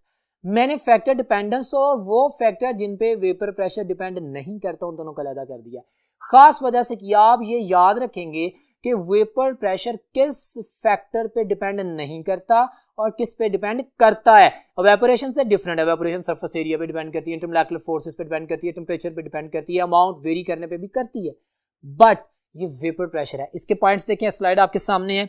मैंने लिखा जी the factors on which vapour pressure depend या अफेक्टेड बाय द फैक्टर्स। वो पहले देखते हैं, आपके पास पड़ा हुआ है नेचर ऑफ लिक्विड। हाँ, जो भी नेचर ऑफ लिक्विड है वो डिपेंड करता है वेपर प्रेशर। मेरे पास वाटर है, जो कि बड़ी देर से बॉयल होता है, मेरे पास ईथर्स हैं जो बड़ी जल्दी बॉयल होते हैं, इवेपोरेट करते हैं, उनके इंटरमोलेकुलर फोर्सेस वीक हैं, तो ज्यादा वेपर्स बनाएंगे ना। तो नेचर ऑफ लिक्विड चेंज करने से हर एक मटेरियल का वेपर प्रेशर चेंज होगा। हर लिक्विड का अपना वेपर प्रेशर होता है और अपना वेपर प्रेशर होने की वजह से इसका अपना बॉइलिंग पॉइंट होता है। Got it? तो नेचर ऑफ लिक्विड पे डिपेंड करता है। इसकी मजीद बातें अभी आप देखते हैं। साइज ऑफ द मॉलिक्यूल बिल्कुल डिपेंड करता है। साइज ऑफ मॉलिक्यूल बड़ा हो जाए तो क्या होगा, मॉलिक्यूल भारी हो जाएगा। ओके, इवेपोरेट देर से होगा, हाँ वेपर्स कम बनेंगे, कम वेपर्स बनेंगे, कम वेपर प्रेशर होगा। Got it? दूसरा फैक्टर, साइज ऑफ मॉलिक्यूल बड़ा होगा, पोलराइजेशन ज्यादा होगी। इंटरमोलेकुलर फोर्सेस जिसे हम लंडन डिस्पर्शन फोर्सेस कहते हैं, जो द नॉन पोलर मॉलिक्यूल्स में उनके साइज की वजह से होती हैं। साइज पे डिपेंड करती है ना लंडन डिस्पर्शन फोर्सेस, वो बढ़ जाएंगी। जितना ज्यादा साइज उतनी ज्यादा dispersion of the electronic cloud, उतने ज्यादा इंस्टेंटेनियस डायपोल्स, उतनी ज्यादा इंटरमोलेकुलर फोर्स ऑफ अट्रैक्शन, उतना कम बॉइलिंग पॉइंट, क्योंकि उतना कम वेपर बनेगा। Got it? तो vapour pressure size of molecule पे डिपेंड करता है, फैक्टर डिपेंडिंग। उसके बाद intermolecular forces, the same phenomenon. जितनी ज्यादा इंटरमोलेकुलर फोर्सेस होंगी उतने कम वेपर्स बनेंगे, जितने कम वेपर्स बनेंगे उतना वेपर प्रेशर कम होगा, उतना बॉइलिंग पॉइंट ज्यादा होगा। My dear student, vapour pressure is inversely proportional to the boiling point. Boiling point is that temperature point, अभी बात करूंगा उसके बारे में भी, is that temperature point at which a material external pressure और उसका अपना वेपर प्रेशर बराबर हो जाता है, वो अपनी लिक्विड से गैसियस फॉर्म में चला जाता है। तो एक लिक्विड जिसका वेपर प्रेशर जितना ज्यादा होता है उसका बॉइलिंग पॉइंट उतना कम होता है, एंड वाइस वर्सा। ठीक है, इनवर्स रिलेशन है, तो ये भी याद रखिएगा इंटरमोलेकुलर फोर्सेस की तरह। और डेफिनेटली वो टेम्परेचर पे भी कह रहा है, टेम्परेचर बढ़ाएंगे जैसे जैसे। एमडी कैट का क्वेश्चन इस पे बनता है, बनेगा, मैं ओरली बोल देता हूं कि मेरे पास एक लिक्विड वाटर है, इसका वेपर प्रेशर 10 डिग्री सेंटीग्रेड पर ज्यादा होगा कि 90 डिग्री सेंटीग्रेड पे। ऑफ कोर्स 90 डिग्री सेंटीग्रेड पे ज्यादा वेपर प्रेशर होगा, क्योंकि ज्यादा वेपर्स बन रहे हैं। जैसे जैसे लिक्विड अपने बॉइलिंग पॉइंट के पास पहुंचता जाता है उसका वेपर प्रेशर बढ़ता जाता है। क्लियर? याद रखें। अब अगली बात करते हैं उन फैक्टर्स के जिनके ऊपर डिपेंड नहीं करता। स्लाइड आपके सामने मुसलसल चल रही है for you people, so that you can notify, and I am explaining every word, every line. वो कहता है सरफेस एरिया। सरफेस एरिया पे डिपेंडेंस होती है इवेपोरेशन की। अब पानी है, vapour pressure boiling point relationship है ना। पानी आप एक बड़े टब में बॉयल करें या पानी एक कप में बॉयल करें, दोनों का बॉइलिंग पॉइंट 100 डिग्री सेंटीग्रेड ही होगा। ठीक है ना? क्यों? क्योंकि वेपर प्रेशर और बॉइलिंग पॉइंट में फिक्सेशन है। हर नेचर ऑफ लिक्विड पे डिपेंड करता है, इंटरमोलेकुलर फोर्सेस पे डिपेंड करता है, लेकिन सरफेस एरिया पे डिपेंड नहीं करता। सरफेस एरिया बढ़ा दें तो भी, अगर आप उनके ऊपर लीड रखें बड़े टब में भी, तो जो वेपर प्रेशर एक लार्ज एरिया में एक लिक्विड का होगा वही वेपर प्रेशर उसी लिक्विड के एक स्मॉल एरिया में होगा। सो vapour pressure is independent of the surface area, but evaporation depends upon the surface area. बोल दिया, बड़ा अहम पॉइंट है, याद रखिएगा, एमडी कैट में याद रखा जाएगा, सिंपल है, मेमोराइज करें। उसके बाद कहता है जी it is independent not volume of liquid. आप 1 लीटर पानी बॉयल करें, आप 1 लीटर पानी का वेपर प्रेशर नोट करें, आप 10 लीटर पानी का वेपर प्रेशर नोट करें, एक ही वेपर प्रेशर रहेगा, कोई फर्क नहीं होगा। इस तरह अमाउंट ऑफ लिक्विड या वॉल्यूम ऑफ लिक्विड, ये तीनों फैक्टर्स मैंने लिख दिए आपके सामने, it's very clear, you can understand. तो अब इसके बाद इसी स्लाइड में मजीद है कि measurement of the vapour pressure. मैं स्लाइड रखूंगा, आप देख रहे होंगे कि सर व्हाइट बोर्ड पे तो आपने प्ले नहीं किया, मैंने स्लाइड्स में आप लोगों के लिए the perfect information is being placed. हमारे पास एक इंस्ट्रूमेंट है जिसे मैनोमीट्रिक मेथड कहते हैं, तो मैनोमीटर को यूज करते हैं वेपर प्रेशर के लिए। अभी आप एक और स्लाइड देख रहे हैं आपके सामने है जिसमें मैनोमीट्रिक मेथड आपके लिए प्लेस किया गया है। मैनोमीट्रिक मेथड के एमसीक्यू याद रखें, this is the best method to calculate the vapour pressure of any liquid. अब इसमें होता क्या है, आप जानते हैं, वेरी मच फेमिलियर, आपके सामने वो डायग्राम मौजूद है, मैनोमीट्रिक है। आप पहले लिक्विड को उस बार में रखते हैं, ये जो भी फनल है, जो राउंड बॉटम फ्लास्क है, उसको पहले आप थर्मोस्टेट में रख के फ्रीज करते हैं। हम चाहते हैं कि उस फ्लास्क के अंदर वैक्यूम क्रिएट करना है ना, हम मैक्सिमम हर चीज other than that liquid vapours निकाल दें।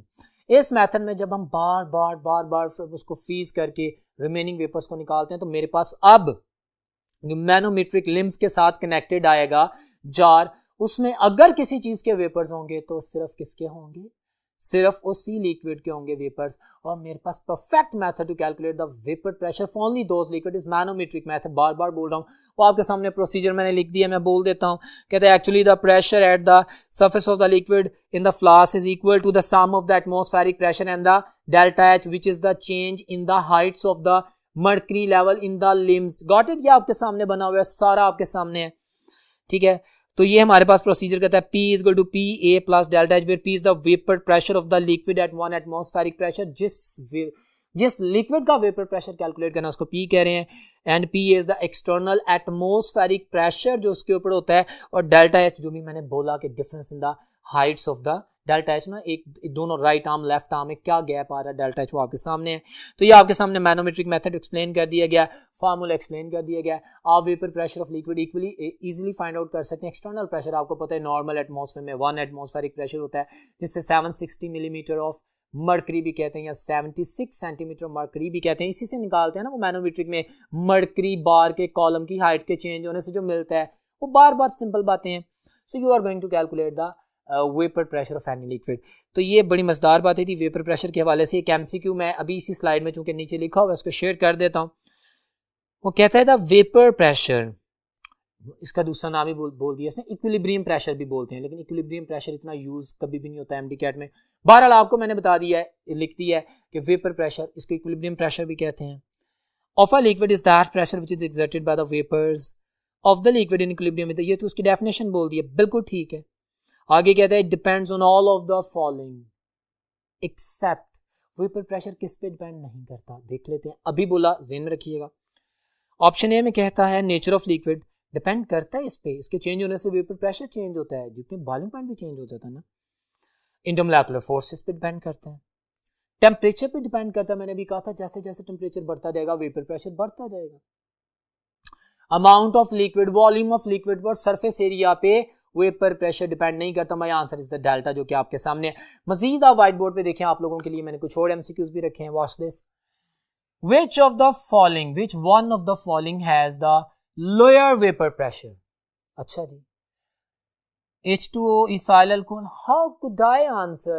मैं डिफरेंट नेचर के कंपाउंड्स को देख के कैसे कह सकता हूँ कि किस लिक्विड का वेपर प्रेशर। मैं कह सकता हूँ, मुझे एक रिलेशन पता है जो मैंने गाइड किया है कि vapour pressure is inversely proportional to the boiling point. यही बोल रहा था ना मैं, जितना ज्यादा किसी मटेरियल का बॉइलिंग पॉइंट होता है उसका वेपर प्रेशर उतना कम होता है। अच्छा, बॉइलिंग पॉइंट किसका ज्यादा होता है? जिसमें जितनी ज्यादा स्ट्रॉन्ग इंटरमोलेकुलर फोर्सेस होती हैं उसका बॉइलिंग पॉइंट उतना ज्यादा होता है। तो यहाँ पे हम hydrogen bonding, van der Waals forces, इन दोनों का कॉम्बिनेशन भी चेक कर सकते हैं। मैंने बड़ी कॉमन सी एग्जांपल दी है क्योंकि ये एमडीकैट का क्वेश्चन था, आपके सामने प्लेस किया। वाटर सब जानते हैं कि 100 डिग्री सेंटीग्रेड पे बॉयल होता है। इथाइल अल्कोहल 78.5, लेट सपोज मैं लिखता जाता हूँ, ये 100 डिग्री सेल्सियस पे, ये 78.5 डिग्री सेल्सियस पे बॉयल करता है। HF the popular 19.5 degree Celsius होता है, और एसीटोन 56 पे। अब आप आंसर कर सकते हैं आसानी से, भाई जिसका बॉइलिंग पॉइंट जितना ज्यादा है उसका वेपर प्रेशर उतना लोअर है। Option A is my answer, alpha. इसको रिवर्स में भी पूछ सकता है कि बताओ किसका वेपर प्रेशर सबसे ज्यादा है, तो जिसका बॉइलिंग पॉइंट सबसे कम होगा। Got it? You will be able to answer that. एक और एमसीक्यू आप लोगों के लिए जिसे मैं लेके चलता हूं, एमसीक्यू है vapour pressure depends upon which of the following. अच्छा, हम देखते हैं, अभी मैंने बोली थी प्रॉपर्टीज के वेपर प्रेशर किस किस पे डिपेंड करता है और किस पे डिपेंड नहीं करता। उसने कहा कि किस किस पे डिपेंड करता है, सरफेस एरिया पे। कि वेपर प्रेशर डिपेंड नहीं करता, वेपोरेशन डिपेंड करती है, तो इस पे नहीं डिपेंड करता। Amount of liquid, volume of the liquid किसी पे भी डिपेंड नहीं करता। My answer is the delta option, none of them. ये किसी पे डिपेंड नहीं करेगा। तो ये भी एक एमसीक्यू जो कि आपके सामने प्लेस किया गया। So dear students, that was all about the vapour pressure, जिसमें मुकम्मल इंफॉर्मेशन दी गई। आई होप कि आप सुन रहे होंगे। अब हम बढ़ते हैं नेक्स्ट टॉपिक पे, that is boiling point, the very much related material about the liquids. The temperature point, आप डेफिनेशन देख सकते हैं, eight which the vapour pressure, जिसकी अभी बात की, of any liquid becomes equal to its external atmospheric pressure। अब यहां पे बातें आती हैं मजेदार। मैं जितना ज्यादा एक्सटर्नल प्रेशर बढ़ाता जाऊंगा, मेरे वर्ड सुने, एक्सटर्नल एटमॉस्फेरिक प्रेशर बढ़ाता जाऊंगा, उसका जो वेपर्स बनने का प्रोसीजर है कम होगा, उसके वेपर्स कम बनेंगे, उसका वेपर प्रेशर कम होगा, उसका जो बॉइलिंग पॉइंट है वो ज्यादा हो जाएगा। My dear students, a relation for you people I'm writing, just understand, मेरे पास जो वेपर प्रेशर है वो इनवर्सली प्रोपोर्शनल होता है बॉइलिंग पॉइंट का, जी अभी पढ़ के आए हैं, लेकिन बॉइलिंग पॉइंट और एक्सटर्नल एटमॉस्फेरिक प्रेशर आपस में डायरेक्टली प्रोपोर्शनल होते हैं। इसको समझ लें, फिर उसकी डिस्क्रिप्शन और स्लाइड की तरफ जाऊंगा। जितना ज्यादा एक्सटर्नल प्रेशर होगा उतना कम वेपर प्रेशर होगा, जितना कम वेपर प्रेशर होगा ऑफ कोर्स उतना मटेरियल लेस बॉयल करेगा, उसे बॉयल करने के लिए ज्यादा टेम्परेचर देना पड़ेगा। बॉइलिंग फिनोमिनन उसका देर से होगा, बॉइलिंग पॉइंट देर से आएगा, because boiling point is a temperature point, just a temperature point, it's not a kind of a physical phenomenon, it's a temperature point. कौन सा point? At which the vapour pressure becomes equal to the external pressure. और यहां से एक और बात clear होती है कि मैं बॉइलिंग पॉइंट चेंज कर सकता हूं, किसी भी लिक्विड का बॉइलिंग पॉइंट चेंज हो सकता है, जी हो सकता है। कैसे? अगर मैं एक्सटर्नल प्रेशर चेंज कर दूं, आपने टर्म सुनी है ना वैक्यूम डिस्टिलेशन, जैसे ग्लिसरीन की बात कर लें, आप वैक्यूम डिस्टिलेशन अप्लाई करते हैं, वो डीकंपोज हो जाती है ना 290 डिग्री सेंटीग्रेड अपने बॉइलिंग पॉइंट पर, साथ ही डीकंपोज हो जाती है। हम नहीं चाहते कि वो डीकंपोज हो, तो मैं वैक्यूम क्रिएट करता हूं, मैं एक्सटर्नल प्रेशर कम करता हूं। जब मैं एक्सटर्नल प्रेशर कम करूंगा तो क्या होगा, मेरे पास वेपर ज्यादा बनेंगे, मेरे पास वेपर प्रेशर बढ़ जाएगा, मेरा बॉइलिंग पॉइंट कम हो जाएगा। Got it? सो यहां से एक बात तय हो गई कि अगर एक्सटर्नल प्रेशर को चेंज किया जाए तो बॉइलिंग पॉइंट को चेंज किया जा सकता है। प्रेशर कुकर में यही तो करते हैं, मैंने वैक्यूम डिस्टिलेशन की बात की, उसमें यही किया। प्रेशर कुकर में आप 760 टॉर जो कि नॉर्मल 1 एटमॉस्फेरिक प्रेशर है उसको चेंज करके 1489 टॉर या मिलीमीटर ऑफ मर्करी पे ले जाते हैं, हाई कर देते हैं, मोर देन डबल कर देते हैं, अप्रोक्सीमेटली डबल कर देते हैं, तो क्या होता है 120 डिग्री सेंटीग्रेड पर वाटर बॉयल होता है, वही वाटर जो 100 डिग्री सेंटीग्रेड पे बॉयल हो रहा है 1 एटमॉस्फेयर में। ठीक है, अब कुछ स्लाइड देखते हैं जी। तो डियर स्टूडेंट्स, अभी आपके सामने एक स्लाइड है बॉइलिंग पॉइंट के हवाले से, उसमें मैंने पहले डिफाइन कर दिया डेफिनेशन, जो मैं अभी बोल चुका हूं, वो डेफिनेशन भी आपके सामने लिखी भी हुई है, दोबारा भी आ गई है। This is a slide specially design for you people के हमसे एमडीकैट से रिलेटेड तमाम क्वेश्चंस के आंसर हो जाएं। फिर आगे आप देख रहे हैं कि एप्लीकेशंस, मैंने इसके रिलेशनशिप बता दिए, मैंने एक्सटर्नल प्रेशर के साथ बॉइलिंग पॉइंट का डायरेक्ट रिलेशन डिस्कस कर लिया, मैंने वेपर प्रेशर और एक्सटर्नल प्रेशर का इनडायरेक्ट रिलेशन, मैंने बॉइलिंग पॉइंट का और वेपर प्रेशर का इनवर्स रिलेशन डिस्कस कर लिया। अब उसकी एप्लीकेशंस की बात करते हैं। एमडीकैट के क्वेश्चंस हैं, वो कहता है जी प्रेशर कुकर, जिसकी मैंने अभी बात कर दी कि प्रेशर कुकर में हम एक्सटर्नल प्रेशर, वो जो प्रेशर कुकर होता है उसमें बढ़ा देते हैं, 760 टॉर से 1489 टॉर कर देते हैं, तो हमारे पास बॉइलिंग पॉइंट पानी का बढ़ जाता है।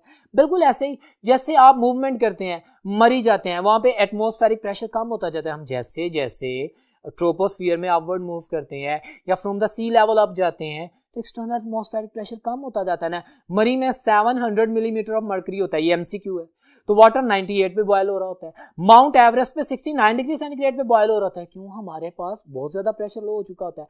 तो ये सारे फैक्टर्स आपने याद रखने हैं, वो भी याद रखना आपने 323 टॉर वाला फैक्टर भी, ठीक है। तो जैसे जैसे एक्सटर्नल प्रेशर कम होता जाता है, हमारे पास जो एक्सटर्नल प्रेशर के कम होने की वजह से बॉइलिंग पॉइंट भी कम होता जाता है। जैसे जैसे एक्सटर्नल प्रेशर बढ़ता जाता है बॉइलिंग पॉइंट बढ़ता जाता है। सो कॉमन एग्जांपल्स आपके सामने हैं, ये सारी एग्जांपल्स उन्होंने आपके लिए शेयर कर दी हैं। वो जो वैक्यूम डिस्टिलेशन का फिनोमेनन था वो भी मैंने आपके सामने प्लेस कर दिया है कि हमारे पास जो ग्लिसरीन है वो 290 डिग्री सेंटीग्रेड पे बॉयल होती है, साथ ही डीकंपोज हो जाती है। अगर मैं इसको बॉयल करके फ्रैक्शनल डिस्टिलेशन करके सेपरेट करना चाहूँ तो ये डीकंपोज हो जाएगी, क्योंकि आपने बॉइलिंग पॉइंट पे फ्रैक्शनल डिस्टिलेशन में वो सेपरेट होगी, साथ ही डीकंपोज हो जाएगी। मैं इसकी वैक्यूम डिस्टिलेशन करता हूँ, मैं एक्सटर्नल प्रेशर लोअर करता हूँ, फिर ये 210 डिग्री सेल्सियस पे इवेपोरेट होती है और डीकंपोज भी नहीं होती। So this is the practical application of this concept, जो कि आपके सामने एक क्वेश्चन है आप लोगों के सामने, एक स्लाइड आप देख रहे हैं जिसमें मैंने एमसीक्यू शेयर की है। It's an informative MCQ for you, जो कि अभी मैंने प्रेशर्स की और बॉइलिंग पॉइंट्स की बात की थी।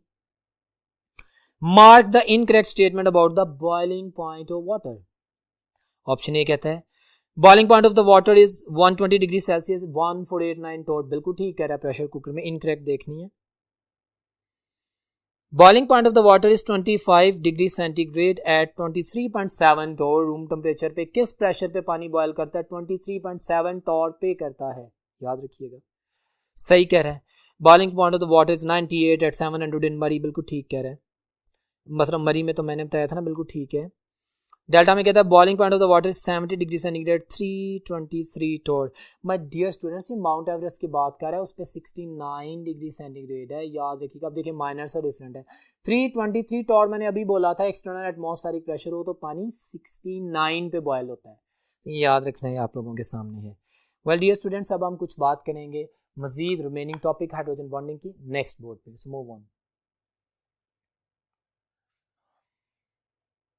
जी तो dear students, today's relevant last topic hydrogen bonding, बड़ा इंपॉर्टेंट है। What is hydrogen bond?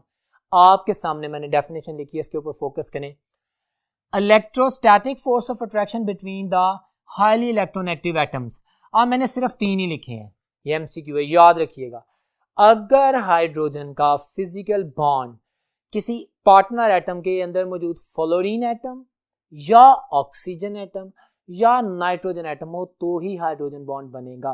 There are very rare cases about chlorine, लेकिन आपकी बुक में जितनी भी क्लोरीन की मिसालें दी गई हैं दोनों बुक्स में, तो मैं इसलिए उसकी बेस पे क्लियर कट कह रहा हूं कि हमारे पास क्लोरीन हाइड्रोजन बॉन्ड नहीं बनाता, याद रखिएगा। तय कोई बात। अब आपने इस बात में कंफ्यूज नहीं होना कि HCl में हाइड्रोजन बॉन्ड होता है। Hydrogen bond is the strongest physical bond. इस बॉन्ड के बनने के लिए 2 कंडीशंस रिक्वायर्ड हैं, एमसीक्यू में पूछी जाएंगी, याद रखें।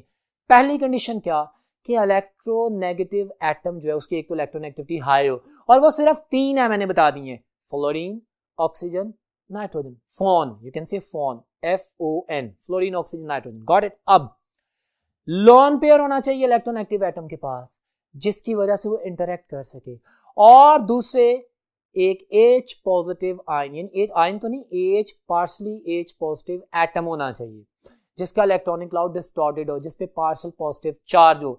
हाइड्रोजन एटम और लोन पेयर अगर ये होंगे तो ये दोनों मिलके एक हाइड्रोजन बॉन्ड बनाएंगे।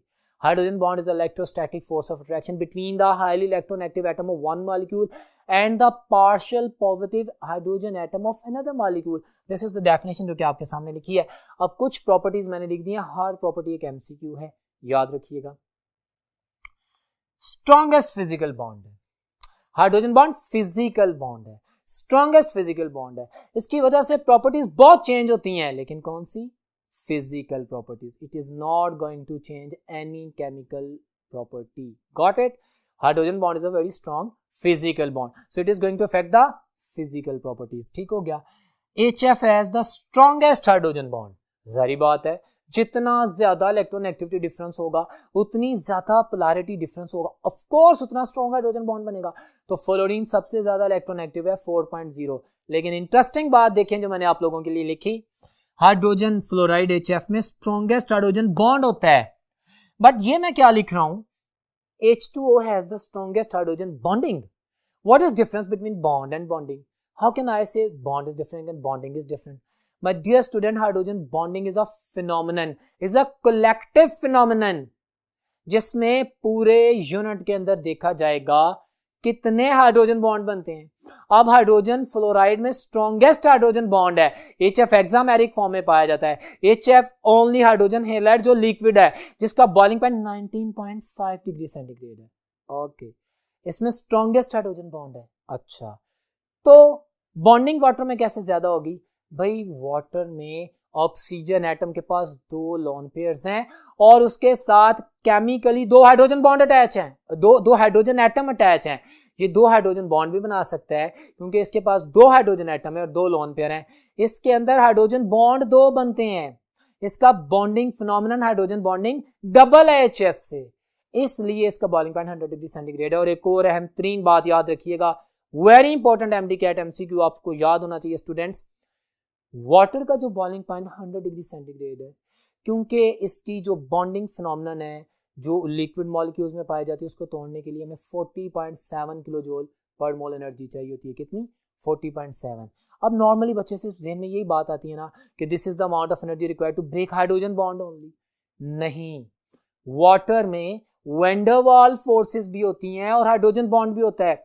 वाटर में 40.7 किलो जूल जो एनर्जी उसकी फिजिकल फोर्सेस को तोड़ने के लिए चाहिए होती है, उसमें 22.5 हाइड्रोजन बॉन्ड को तोड़ने के लिए चाहिए होती है और 18.2 जो है that is required to break the van der Waals bond. Got it. तो वाटर का जो 100 डिग्री सेंटीग्रेड बॉइलिंग पॉइंट है, जिसमें फिजिकल बॉन्ड्स को तोड़ने के लिए जो एनर्जी 40.7 किलो जूल्स पर मोल चाहिए होती है, वो दो तरह की फोर्सेस को तोड़ने के लिए चाहिए होती है, एक हाइड्रोजन बॉन्ड, दूसरा वैन डर वाल्स फोर्सेस। ये रिलेटेड बात थी। अब आपको मैंने वैसे ही इस पॉइंट को एक्सप्लेन किया, वो तो समझ आ गया ना कि हाइड्रोजन बॉन्डिंग वाटर में ज्यादा होती है क्योंकि दो हाइड्रोजन बॉन्ड बनते हैं। एमडी कैट के क्वेश्चन आपसे शेयर करता हूँ। इन आइस, मैं आइस की बात करता हूँ, जमा हुआ पानी ना, उसमें मेरे पास oxygen atom is attach with how many hydrogen atoms. तो नॉर्मली स्टूडेंट सोचता है कि भाई वाटर मॉलिक्यूल है, ऑफ कोर्स ऑक्सीजन दो हाइड्रोजन एटम से जुड़ी हुई है। नहीं भाई, आइस है, आइस में दो स्ट्रॉन्ग हाइड्रोजन बॉन्ड भी हैं, एक ऑक्सीजन एटम 4 हाइड्रोजन एटम से जुड़ा हुआ है, 2 हाइड्रोजन एटम से केमिकल बॉन्ड के थ्रू, इंट्रामोलेकुलर फोर्स, वो जो उसका कोवेलेंट बॉन्ड है, और 2 hydrogen bond through, 2 hydrogen atom से थ्रू हाइड्रोजन बॉन्ड जो कि फिजिकल बॉन्ड है उसके जरिए जुड़ा हुआ है। तो ये तमाम फैक्टर्स रिलेटेड हैं, याद रखने हैं। हाइड्रोजन बॉन्डिंग बहुत इंपॉर्टेंट फिनोमेनन है। It can affect only physical properties बोल दिया। अब इसकी और चीजें कि हाइड्रोजन बॉन्ड की इंपॉर्टेंस कहाँ पे, मैंने एक एमसीक्यू लिखा आपकी क्लैरिटी के लिए, आए देखते हैं इसको, चेक करते हैं, इसमें मजीद इंफॉर्मेशन मिलेगी कि हाइड्रोजन बॉन्ड कहाँ कहाँ पे पाया जाता है। Watch this, hydrogen bonding is present in which of the following. अच्छा जी, शुगर मॉलिक्यूल्स होती हैं, फ्रुक्टोज, ग्लूकोज, सुक्रोज, इसमें हम जानते हैं पॉलीहाइड्रोक्सी एल्डिहाइड्स और कीटोन्स, यानी कार्बोनाइल कार्बन होता है, यानी सी डबल बॉन्ड हो होता है, ऑक्सीजन में हाइड्रोजन बॉन्ड, और वहां पे हाइड्रोकार्बन के पास हाइड्रोजन भी होती है, तो यस उसमें हाइड्रोजन बॉन्डिंग पाई जाती है। जो साइक्लिक स्ट्रक्चर्स की केमिस्ट्री समझ में आ रही है क्या होती है, ऑफ कोर्स ये आपके सामने आती है, पाया जाता है। नंबर बी में पेंट्स एंड डाइज, हमने बुक में पढ़ा, वाज़ेह तौर पे लिखा हुआ है कि जो पेंट्स की एडहेसिव प्रॉपर्टी होती है that is because of hydrogen bonding, होती है इसमें भी। Charlie option, the nucleic acid, DNA, RNA, हमारे पास जो स्टैंड्स होते हैं, बीटा प्लेटिट्यूड्स होती हैं, हमारे पास जो सेकेंडरी टर्शियरी स्ट्रक्चर होते हैं प्रोटीन्स के, जो अल्फा हेलिक्स होते हैं, जो बीटा हेलिक्स होते हैं, और न्यूक्लिक एसिड में जो नाइट्रोजनस बेसिस के अंदर ग्वानिन और साइटोसिन में जो 3 हाइड्रोजन बॉन्ड पाए जाते हैं, आयरनिन थायमीन में 2 हाइड्रोजन बॉन्ड पाए जाते हैं, तो हाइड्रोजन बॉन्डिंग होती है ऑल ऑफ देम। तो हाइड्रोजन बॉन्डिंग इतना इंपॉर्टेंट फिनोमेनन है कि इसकी वजह से लाइफ है, ये इन तमाम यूनिट्स में पाई जाती है, आपको याद होना चाहिए, ठीक है। क्लिनजिंग एक्शन में हाइड्रोजन बॉन्ड यूज होता है, ऑफ कोर्स हमारे पास जो एक्वेटिक लाइफ समुद्रों में जिंदा है, that is the gift because of the hydrogen bonding, क्योंकि हाइड्रोजन बॉन्डिंग की वजह से जब वाटर फ्रीज होता है तो 9% वॉल्यूम इंक्रीज होता है, 9% डेंसिटी डिक्रीज होती है, आइस फ्लोट करती है, नीचे लिविंग ऑर्गेनिज्म जिंदा रहते हैं, सारी बातें आपको पता है। नेक्स्ट एमसीक्यू है जी, Which one of the following does not have, खूबसूरत सवाल है, एमडी कैट का सवाल आप लोगों के लिए लिखा, Which one of the following does not have the dipole interactions। अब देखता हूं, अब मैं सोचता हूं कि यार यहाँ पे भी इलेक्ट्रॉन एक्टिव एटम है ब्रोमीन, और ये हाइड्रोजन पार्शियल पॉजिटिव, हाइड्रोजन और इसके पास लोन पेयर भी है, ब्रोमीन के पास इंटरेक्शन भी है, इंटरमोलेकुलर फोर्स ऑफ अट्रैक्शन है, दिखने में हाइड्रोजन बॉन्ड लग रहा है, लेकिन मेरी बात आपको याद आएगी कि नहीं, फ्लोरीन, ऑक्सीजन और नाइट्रोजन और फिर हाइड्रोजन, इनमें हाइड्रोजन बॉन्ड होता है, ब्रोमीन तो नहीं है कहीं पे, ये डायपोल फोर्स है, हाइड्रोजन बॉन्डिंग नहीं है। बीट ऑप्शन में भी सेम रीजन, क्लोरीन आ गया, तो आपने कंफ्यूज नहीं होना, आपने कहना है HCl में डायपोल फोर्स पाई जाती है, जिसे हम कीसम फोर्स भी बोलते हैं, कीसम फोर्सेस भी बोलते हैं ना, डायपोल इंटरेक्शन फोर्सेस को। तो यहाँ पे देखते हैं HI और HI, of course the same reason, but delta में मैं अगर देखता हूं तो HF, जी मुझे फ्लोरीन नजर आ गया, मुझे पता है फ्लोरीन हो, ऑक्सीजन हो, या एमोनिया में नाइट्रोजन हो, फिर हाइड्रोजन बॉन्ड डेवलप होता है। So my dear students, these were the few things about the hydrogen bond. I tried to explain that in the liquid range, जो कि हमारा आज का टॉपिक था, उसमें हाइड्रोजन बॉन्डिंग से एसोसिएटेड हर चीज को आप लोगों के लिए क्लैरिफाई किया जाए, जस्टिफाई किया जाए, एक्सप्लेन किया जाए। उम्मीद करता हूँ कि आपने आज के इस लेक्चर में जितनी भी बातें सुनी हैं उनको याद रखेंगे, वो तमाम पॉइंट्स, वो तमाम एमसीक्यू जो मैंने स्लाइड्स में दिखाए, जो मैंने व्हाइट बोर्ड पे लिखे, जो मैंने ओरली बोले, आपने नोट डाउन किए होंगे, आप इसके ऊपर फोकस करेंगे, अपने आप को प्रिपेयर करेंगे और इंशाल्लाह आपका टेस्ट बेहतरीन होगा। इंशाल्लाह नेक्स्ट लेक्चर में मुलाकात होती है, तब तक अल्लाह हाफिज़।